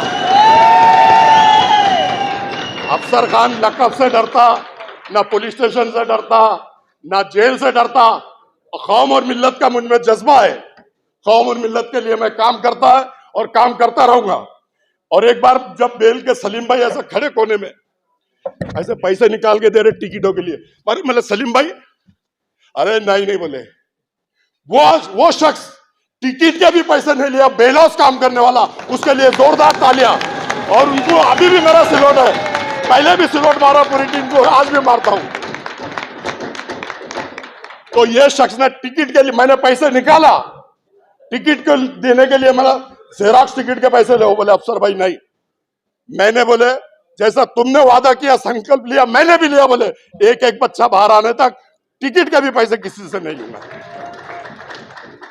तो फिर मैं एक बार, भाषण तो अभी आगे होंगे, किसके बारे में क्या बोलना है, किसको क्या बताना है, किसने क्या किया, किसने क्या नहीं किया, वो स्टेज सजेगा, हम हाँ बोलेंगे। आज ईसा यासीन फाउंडेशन का और तमाम मेरे भाई लोग आए, सबका शुक्रिया अदा करता हूं और सभी नौजवान साथियों का भी शुक्रिया अदा करता हूं। अल्लाह हाफिज, खुदा हाफिज।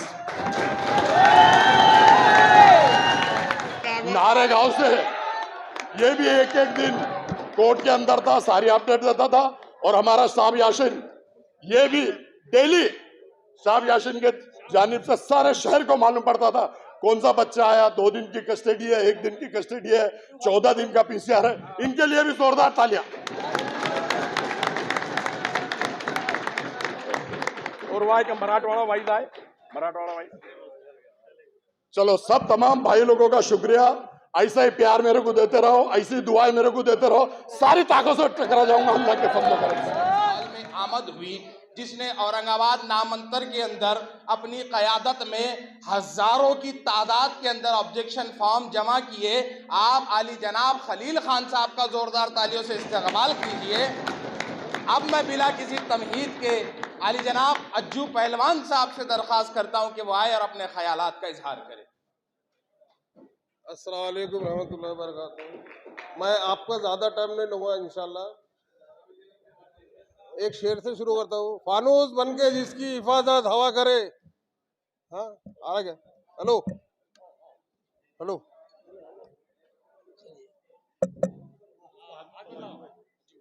ये भी मिले हुआ तो नहीं दिख रहा। फानूस बन के जिसकी हिफाजत हवा करे, वो शमा क्या बुझे जिसे रोशन खुदा करे। इलियास भाई, कोई भी एक बार ठोकर लग के गिरता, दूसरी बार देख के चलता कोई। और इंशाअल्लाह ताला मैं चालू गाड़ी में बैठता, बंद गाड़ी में बैठता नहीं कभी। अब जो बंद हो गई गाड़ी, उसमें बैठने का सवाल ही पैदा नहीं होता।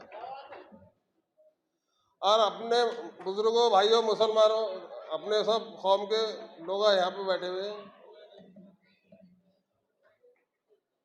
और सब लीडर बैठे, सब नवरत्न बैठे। एक से एक नाम तो ले नहीं सकते, इतना टाइम तो है नहीं।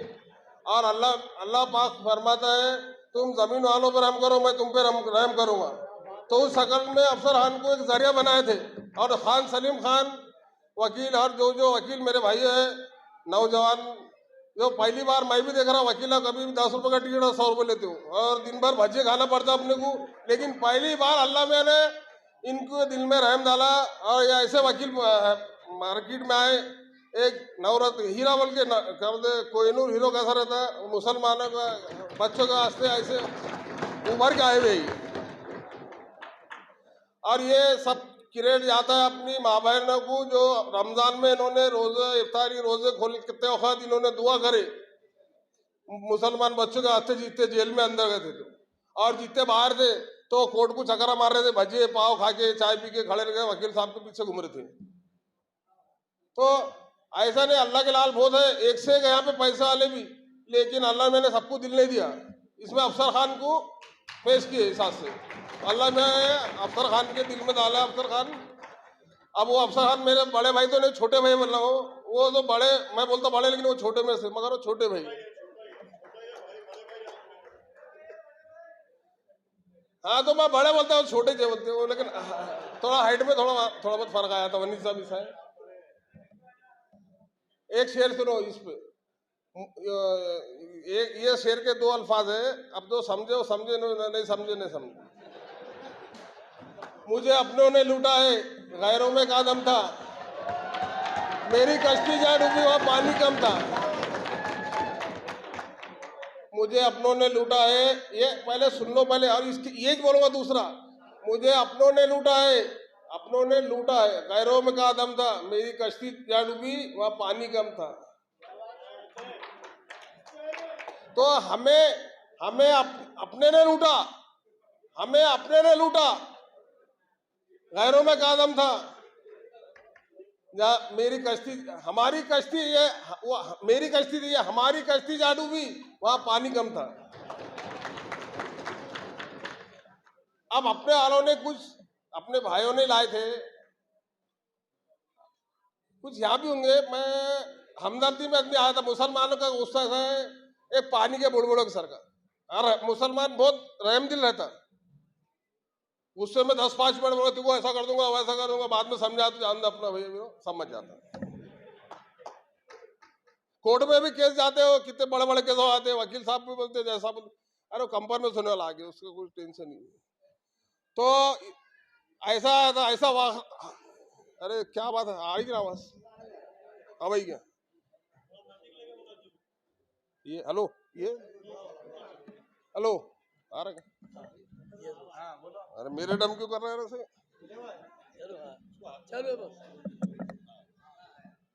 तो अल्लाह मैंने अपने को सबको अखले सलीम बनाया है। और आजकल क्या है, पहले अपन रेडियो सुनते थे, उसमें बिना का गीत माला चलता था, बस वो रात भर अब वही चालू रहता था, वही सुनते। आपका कंप्यूटर दौर है, गूगल पे मारे तो सब दिख जाता। अभी वहाँ का हुकूमत बंदी कांगराट, अपने को बीजेपी हराना, ये सब सही बात है। जीएसटी लग गई, ये लग गई, भजिए पाव पे, दूध पे, सब दही पे लग गई, गोश्त पे भी लग गए, है क्या जाहिद भाई? तो अपने को बीजेपी को हराना है। तो अपने को अब कर्नाटक में बीजेपी को हराया उन्होंने, सरकार इतनी बड़ी, तो वहां पे स्कीम क्या मिली? 1500 रुपए महीने को, लाइट का बिल आधा। केजरीवाल साहब ने निकाले थे, वो इसाक भाई है क्या नहीं? अंडे वालो चले गए। हर कोई कहीं भी जाओ, लेकिन एक टाइम आया ऐसा तो एक प्लेटफॉर्म पे आ जाओ, मेरा बोलने का मतलब ये है। तो अपन कोई भी लीडर आता ना, तो एक आठवां जो आता कैसा, उसके पीछे पूरे एक मेंढी एक बकरी जाती तो उसके पीछे 100 मेंढा, एक बकरी बॉडी में गिरी तो पूरे गिरते, ऐसा गिर गए थे पूरे। लेकिन अब आने वाले इलेक्शन में सोच समझ के, तूने हमारा वास्ते क्या काम किया बाबा?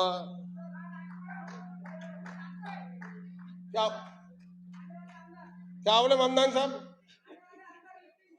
अरे अल्लाह पाक नुक्ते नवाज है, वो किसको हीरो बना देता है, किसको जीरो बना देता, उनका किस्मत है, कोई टाल नहीं सकता इंशाअल्लाह ताला। और अपना भाई है, अपने को खुशी होना चाहिए। वो भी विरोधी पक्ष नेता है और मैं भी विरोधी पक्ष नेता, इतना क्यों पहले में बाद में था। पहले आप में, वो पहले मैंने, बाद में मेरा। क्या समझ जावेद भाई, बराबर है ना?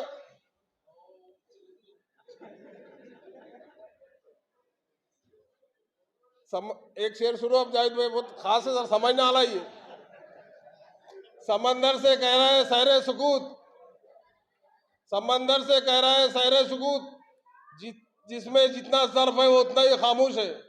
खुदा हाफिज, अल्लाह हाफिज। मेरे दो में खत्म। नसीम राणा साहब और ईसा यासीन साहब, मुजाहिद हुसैनी साहब, ख्वाजा साहब और वो दिगर तमाम जिनके नाम मैं लेना भूल रहा हूँ, लेकिन आप वो लोग हैं जिनके नाम लेने की जरूरत नहीं है। ये शहर या औरंगाबाद आपको जानता है। जोरदार तालियां बजा के इस प्रोग्राम की शुरुआत की इजाजत है। मैं इस प्रोग्राम को आगे लिए चल रहा हूँ। आज का ये प्रोग्राम हमको इस बात की तरफ ले जाता है कि हाँ, हम उस शहर के बेटे हैं जिसके अंदर मदफन औरंगजेब है। हाँ, हम उस शहर के बेटे हैं जिसके अंदर सैकड़ों औलिया अल्लाह आराम फरमा रहे हैं। हाँ, हम उस शहर के बेटे हैं जो वली और सिराज की सरजमीन है। हाँ, हम उस शहर के बेटे हैं जो सिर्फ और सिर्फ स्टेजों पर नहीं चिल्लाते, हम अदालतों की लड़ाइयां भी लड़ने वाले लोग हैं। हमको ये बताया गया है कि हक के साथ खड़े रहना होगा और जो बातिल की मुखालिफत करनी होगी।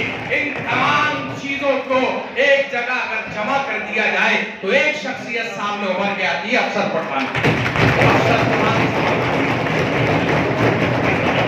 अफसर खान साहब, राहत इंदौरी साहब ने मुझे लगता है आप ही के लिए कहा था कि ये अलग बात के खामोश खड़े रहते हैं, ये अलग बात के खामोश खड़े रहते हैं, फिर भी जो लोग बड़े हैं वो बड़े रहते हैं। ऐसे दरवेशों से मिलता है हमारा छिजरा जिनके जूतों में कई ताज पड़े हैं।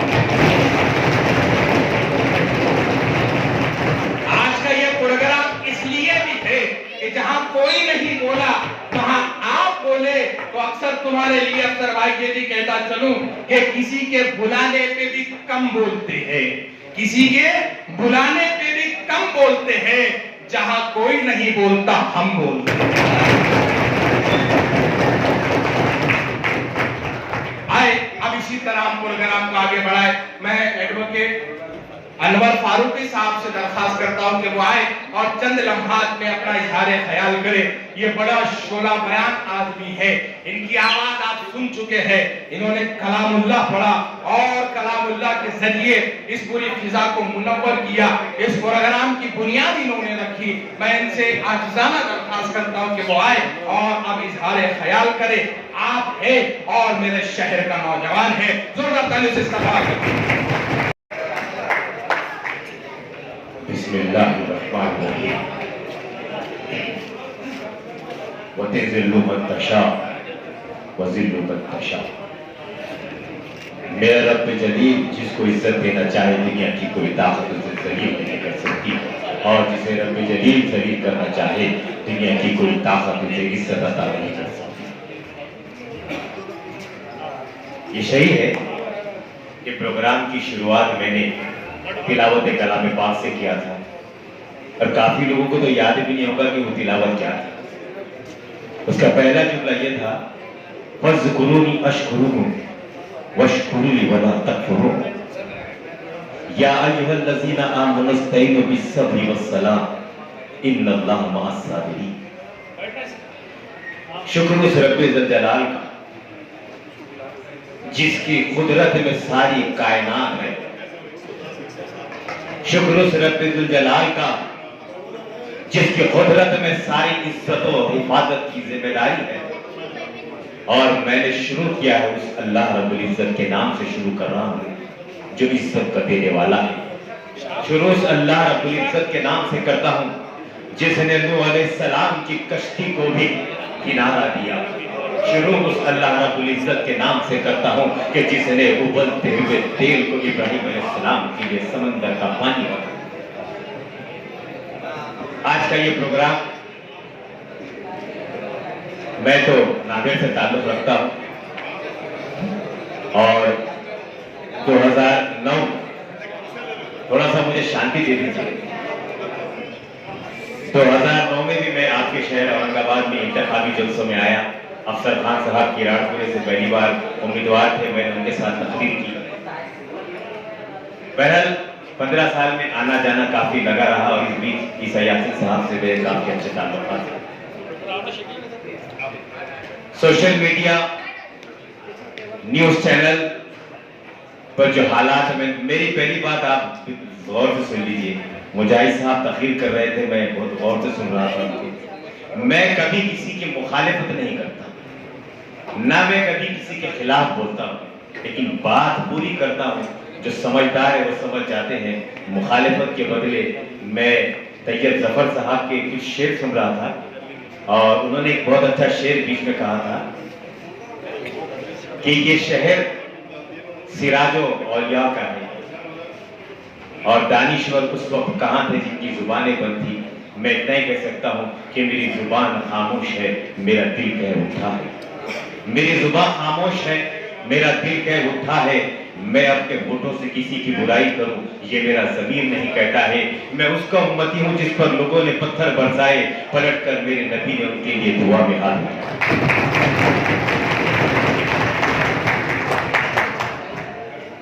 एक जुलूस निकलता है,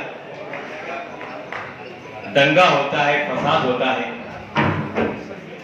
फसाद की जद में जब कोई मजबूर आ जाता है तो उसकी कैफियत उसके माँ बाप से पूछिए, अगर अल्लाह न करे कभी ऐसी नौबत या मुसीबत आ पाए।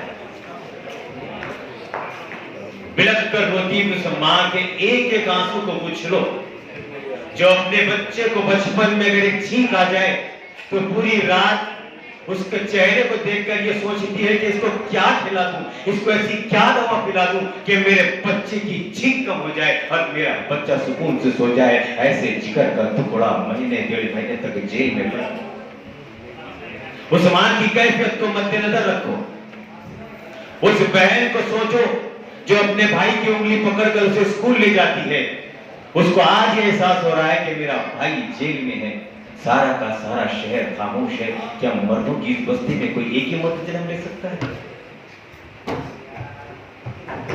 अल्लाह जिससे काम, मैंने पहले जो आयत पढ़ी थी कुरान शुरुआत इसी करा था, अल्लाह उसी से काम लेता है जिसको वो पसंद करता है। सबके बस में नहीं है मिल्लत की ताबेदारी, सबके बस में नहीं है मिल्लत की ताबेदारी। अल्लाह उसी को चुनता है जिसके दिल में होती है उसकी इज्जत और आबादारी। इस्लाम को बता मुझे याद कि अफसर खान साहब ने 12:30 बजे रात को कहा था कि किराड़पुरी का जब तक एक एक बच्चा घर नहीं आ जाएगा मैं चैन से नहीं बैठूंगा। और वो आपका जज्बा था, आपका जुनून था, आपकी कैफियत थी और आपके जुनून में निकला मतलब था और आपके पीछे खड़ी हुई वकीलों की फौज और वकील की ताकत थी कि आपको उस मंजिल तक लेके गई। और उन बच्चों में से 62 बच्चों को यहाँ लिखा हुआ है कि औरंगाबाद शहर की तारीख में पहली बार मैं पूरे दावे के साथ कह सकता हूँ क्योंकि मेरा 17 साल का सियासी सफर है और अल्हम्दुलिल्लाह 17 साल में 1880 केस का अकेला सामना कर रहा हूँ क्योंकि तकरीर की वजह से वो केस होते हैं। लेकिन 17 साल के सफर में राणा साहब स्टेज पर बैठे हुए हैं, पूरे हिंदुस्तान में ऐसा कोई शख्स बता दीजिए कि जिसने 62 लोगों की एक वक्त में जमानत ली हो तो मैं तकरीर छोड़ देता हूं। अगर ये एजाज, ये रुतबा, ये मकाम शहर औरंगाबाद को नसीब हुआ है, बड़े खुश नसीब है आप लोग कि आपके पास दिलेरी और बहादुरी की एक हथियार मौजूद है जो कानून से लड़ता है, जो सियासत से लड़ता है, न किसी की मुखालिफत के अंदाज में। बहुत सारे कायदीन हैं, जनाब जफर कुरैशी साहब स्टेज पर मौजूद है, मुजाहिद साहब मौजूद है, जो मैंने जो तकरीर के दौरान जो नाम सुने वो बता रहा हूँ। अल्लाह का करम है मेरी बहुत तेज है। जनाब तैयब जफर साहब मौजूद है, बड़े अच्छे बेहतरीन शायर है, बड़े अच्छे अंदाज में वो बीच में अपने अल्फाज बयान कर रहे थे। मैं पूरे होश आवाज में ये अल्फाज कह रहा हूँ कि पूरे हिंदुस्तान की आजादी के बाद से तारीख उठा कर देखो, ऐसा मुजाहिद नहीं मिलेगा जो 62 बच्चों की एक वक्त वाहिद में बेगुनाहों की जमानत दे रहा। सर साहब, मैं सियासी मंजर के तहत ये बात नहीं कर रहा, इसका अजर क्या मिलेगा वो अल्लाह का और आपका मामला है। उन बेबस मां के आंसुओं का वास्ता है। आज भी उन माओ के जब हाथ उठते हैं अपने लाल को देखकर तो यही कहते हैं कि अल्लाह का सब सलामत रख, जिसकी मेहनत से मेरे बच्चे को बेगुनाह साबित करके कर लाया। और उन वकीलों को क़यामत तक कायम रख, उनके आबा व अजदाद को इज्जत और नवाजिश से नवाज, जिन वकीलों ने रात दिन मेहनत कर हमारे मासूम लालतों को बेगुनाह साबित करके घर लाया। मैं अगर मेरे शहर में होते अफसर खान साहब तो लड्डू की क्या औकात, पूरे शहर को हिला देता था, आपको चांदी में तोड़ देता। लेकिन लड्डू भी माशाल्लाह पीले है, इसीलिए मैं उसे सोने का रूप दे रहा हूँ। सोने जैसा रंग और लड्डुओं के संग अफसर खान की धुलाई हो रही है। ये वो इस अंदाज में है। एडवोकेट खान सलीम खान साहब जो स्टेज पर तशरीफ फरमा है, उन्होंने केस लड़ा है।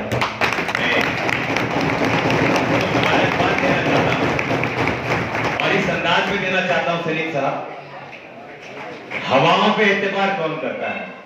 बुज़दिलों की निशानी है जो गैरों पे एतबार करता है। हवाओं पे कौन एतबार करता है? बुज़दिलों की निशानी है वो गैरों पे एतबार करता है। सूरज उसी के घर में रोशनी देता है जिसको अल्लाह पर पूरा एतबार। और सलीम साहब, मैं ये दावे के साथ कहता हूं कि हम भी रहे ना रहे, कुल्लू मन अलैहा फानी, दुनिया हर एक को जाना है, लेकिन औरंगाबाद और पूरी दुनिया आने वाले इतिहास में आपकी पूरी नस्ल को तारीफ करती रहेगी कि आपके माँ बाप ने, आपके आबाद ने मजलूमों की लड़ाई लड़ी है, वरना लोग तो वोट में पैसे की लड़ाई लड़ते हैं। क्योंकि मैं भी वकील हूँ, मैं भी फीस लेता हूँ, मैं भी अदालत में खड़े रहकर बात करने की फीस लेता हूँ, लेकिन आपने मजलूमीन की लड़ाई लड़ा है। हम जैसे वकीलों के लिए आपने एक सबक दिया है। कभी कभी और मजलूम चाहे कोई भी हो, चाहे वो हिंदू हो या मुसलमान हो, मजलूम की दुआ जिंदगी के दामन को छू लेती है, तेरे घर की आने वाली मुसीबत को टाल देती है। और आज मैं किसी सियासी अंदाज में नहीं, क्योंकि ये एक इस्तेगबालिया तकरीब है। अफसर खान साहब की इस बेलौज क़यादत की इस्तेगबालिया तकरीब है। जनाब सलीम साहब की बेलौज अदालत में लड़ी लड़ाई की जश्न हो रहा है, उनका इस्तेकबाल हो रहा है। सियासी मैदान में जब आऊंगा तो आपको सबकी हिस्ट्री बताऊंगा, क्योंकि आधी आधी बातें तो मुझे मैंने बता दी, कौन आगे है, कौन पीछे है, कौन खामोश है।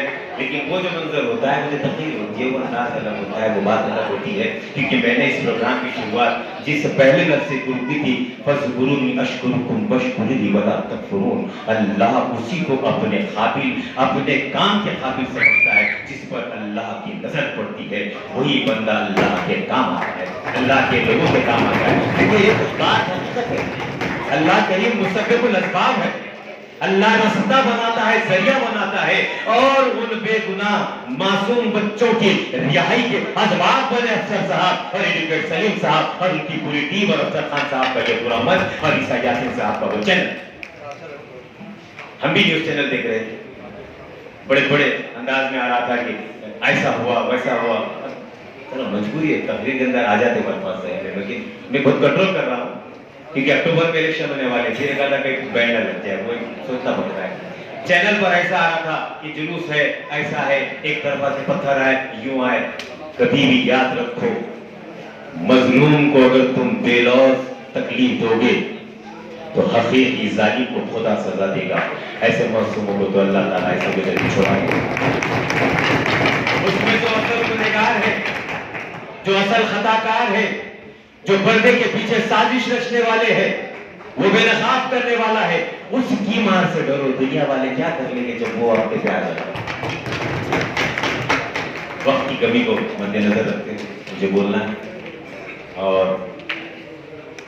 अल्लाह ने इसी सलाहियत से नवाजा है, उसका लाख लाख शुक्र एहसान है। मेरी माँ की दुआओं का असर है कि मैं एक एक घंटा भी बोल सकता हूँ, और बोलने की बहुत आदत है, और सच बोलने की आदत है। ये भी एक बात याद रखो, मैं जब तकरीर करता हूँ तो ये समझ कर करता हूँ कि जिस जमीन पर मैं खड़ा हूँ, इस जमीन का मालिक मेरा अल्लाह है, और सर पर जो छत है वो आसमान है, वो मेरे अल्लाह की है। मुझे उसकी बारगाह में जवाब देना है।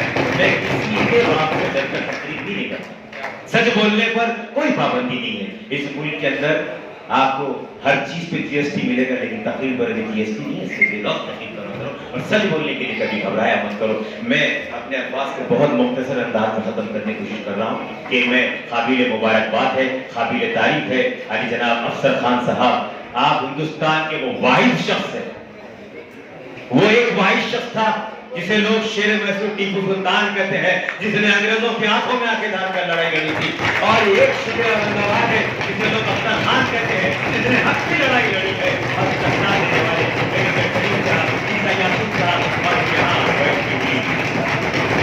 तमाम सोशल मीडिया की टीम, तमाम न्यूज चैनल के रिपोर्टर जिन्होंने हक़ाइक़ को बताने में कभी पीछे नहीं हटा है, और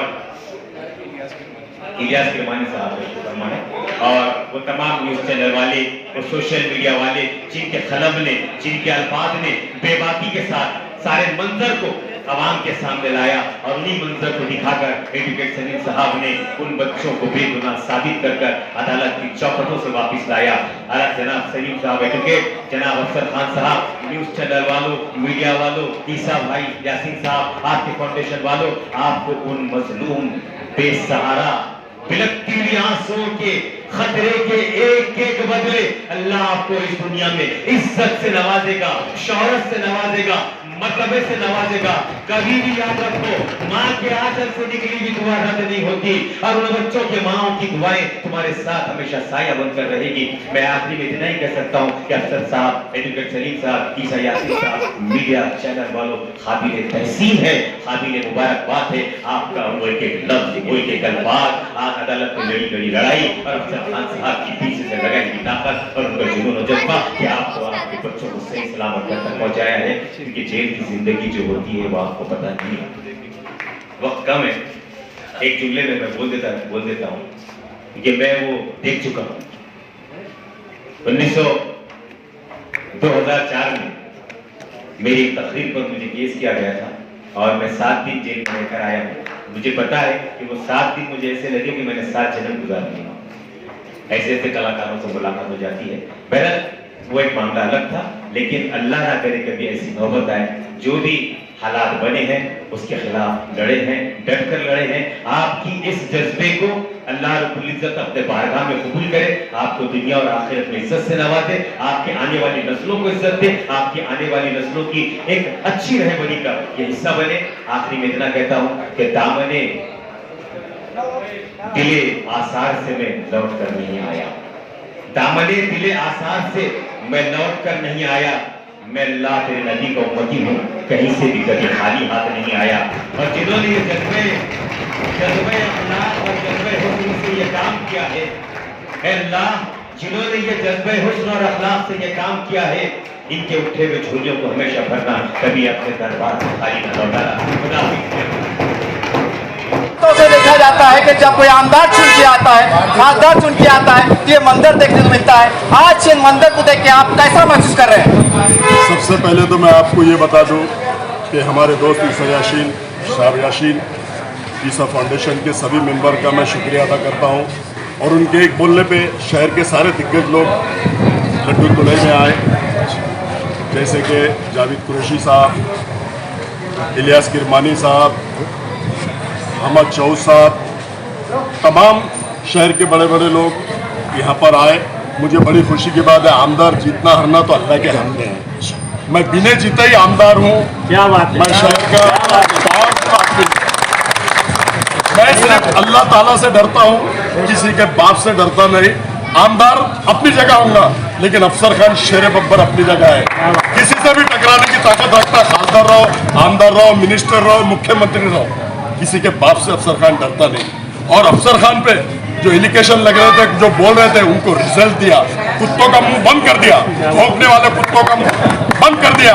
शहर में 63 बेल अफसर खान ने, अफसर खान की फैमिली ने, दोनों बेटों ने, मुजीब खान ने, दोनों दामादों ने, पूरी फैमिली ने लिया।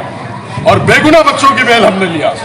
और जितने भी बेगुनाह थे सबको छुड़ाने का हमने जो संकल्प लिया था, जो वादा किया था, और जो मेरी माँ बहनें रो रही थी, उनका दुख और दर्द मुझसे देखा नहीं गया। उनमें तड़प है।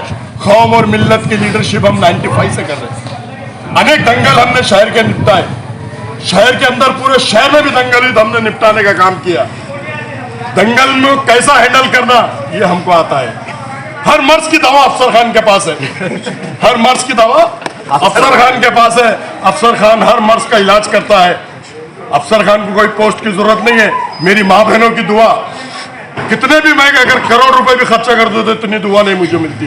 मैंने सब कुछ कमा लिया, आमदार यहाँ कमा लिया, खासदार यहाँ कमा लिया, सारी दुनिया की दौलत मैंने कमा लिया, जो मेरी माँ बहनों ने रमजान के महीने में मुझे दुआ दी। इससे बढ़ के मुझे और कुछ नहीं चाहिए।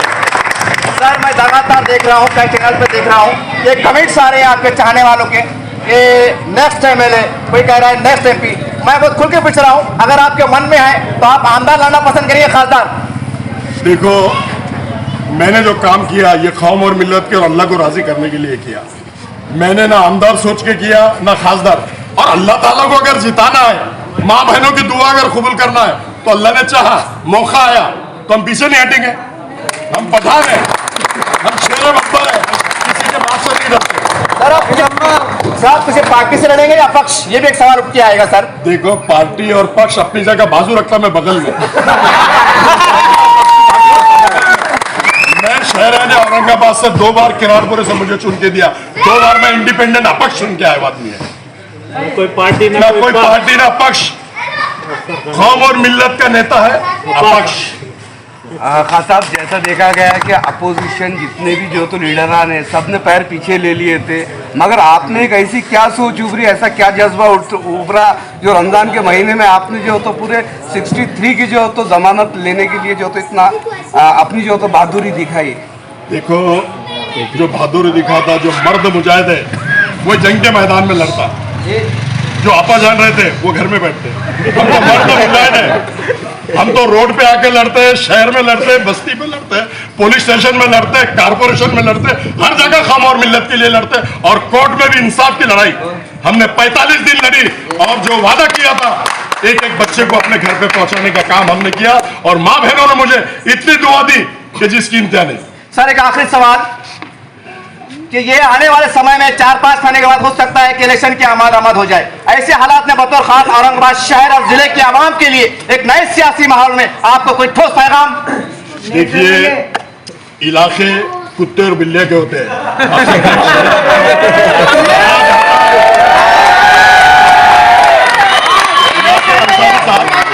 अंसारी साहब सुन लीजिए, इलाके कुत्ते और बिल्लियां के होते हैं। शेर बब्बर जहां भी जाता है वहां इलाका बनाता है।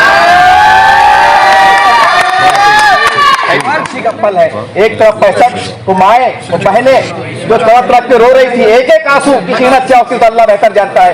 उस आंसू के जिन्होंने हक अदा किया है, आज उनके खुशी में आप शामिल रहे, आपके तासुरात क्या है? देखिए, मैं पहले तो आप तमाम मीडिया का शुक्रिया अदा करता हूं और इस प्रोग्राम को सक्सेस करने में इस्माइल खान, फैयाज भाई, सादिक भाई, नदीम हमदानी और पूरे तमाम, मैं सबका नाम नहीं ले सकता, इन सबका शुक्रिया अदा करता हूं। और जो कोर्ट के अंदर पूरे शहर ने देखा कि हमारे माँ बहनें टेंशन से रोज़े की हालत में बेहोश हो रही थी, उस तड़प को देख के अफसर खान जो तिलमिला उठे और उन्होंने अपनी ये लड्डू तो 20,000 के हैं, मगर ये 20,000 के लड्डू की तोलने के लिए अफसर खान के कम से कम 20 लाख रुपए गए, जो कौम के नाम पे इन्होंने कुर्बान कर दिए, जो आज अपना कोई सगा भी नहीं करता है। तो ये चीज़ अल्लाह को इतनी पसंद आई कि पूरे शहर में अफसर खान को इतनी इज्जत दे दिया, इतनी इज्जत दे दिया कि उनको आमदार खासदार अभी बना दिए लोगों ने। और कुछ सर के बाद मैं बस बहुत दिल खुश हुआ आज ये करके, दिली सुकून मिला। आज ऐसा लगा कि हमने कुछ तो भी किया, अफसर खान के काम का 1% आउटपुट दिए हमने। और लोगों को इलियास किरमानी साहब, जावेद कुरैशी साहब, खलील खान साहब वहाँ स्टेज पे बैठे हुए, मुस्तफ़ा खान और तकरीबन जो भी थे, अहमद चौज साहब, और सबसे पहले अफसर खान साहब ने हमारे एक कहने पे जो है तो हमें वक्त दिया। उनके कई कारोबार के वजह से वो बम्बई नहीं जा सक रहे, तो उन्होंने ये पूरे प्रोग्रामों के लिए उन्होंने वहाँ का उनका कारोबार रोक दिया। इसके लिए हम उनका तहे दिल से शुक्रिया अदा करते हैं। कई लोगों ने बोले उनको इलेक्शन में समझ में बटन प्लेयर रहते क्या। क्या कहेंगे? देखिए, हमारे दोस्त ने जो बोल दिया कि 20 लाख, तो अल्लाह के फजल करम से मैंने क्या खर्चा किया और क्या नहीं किया, मैंने बंद मुट्ठी किया। मैंने लोगों के जैसे चेक बताकर या कुछ पैसे, कोई बोल रहा मैंने 5,000 दिया, कोई बोल रहा मैंने किट पहुंचाया, कोई बोल रहा हमने 2.5 लाख रुपए चंदा जमा करे। अफसर खान ने जो भी करा बंद मुट्ठी करा, और अफसर खान अपने मुंह से, वो अल्लाह जानता और उसका रसूल जानता और अफसर खान का दिल जानता। मैं किसी पे तोहमत नहीं लगाता कि मैंने इसकी मदद करा, उसको इतने पैसे दिया। अल्लाह ने अगर मुझे दिया है तो मैंने बंद मुट्ठी मदद किया। मैंने किसी को नीचे दिखाने के लिए या किसी को गरीब बोल के नहीं दिया। अल्लाह जानता है, अल्लाह को राजी करने के लिए मैंने जो भी कराऊंगा बंद मुट्ठी करा। मैंने कभी पैसों को गिना नहीं, और इंशाअल्लाह आने वाले समय में भी, आने वाले वक्त में भी मैं कभी पैसों को गिनता नहीं। मुझ में कौम और मिल्लत का जज्बा है, कौम और मिल्लत की मेरे साथ ताकत है, इसके लिए मैं काम करता हूँ। पैसे को मैं कभी अहमियत देता नहीं और इंशाअल्लाह ताला कभी दूंगा भी नहीं।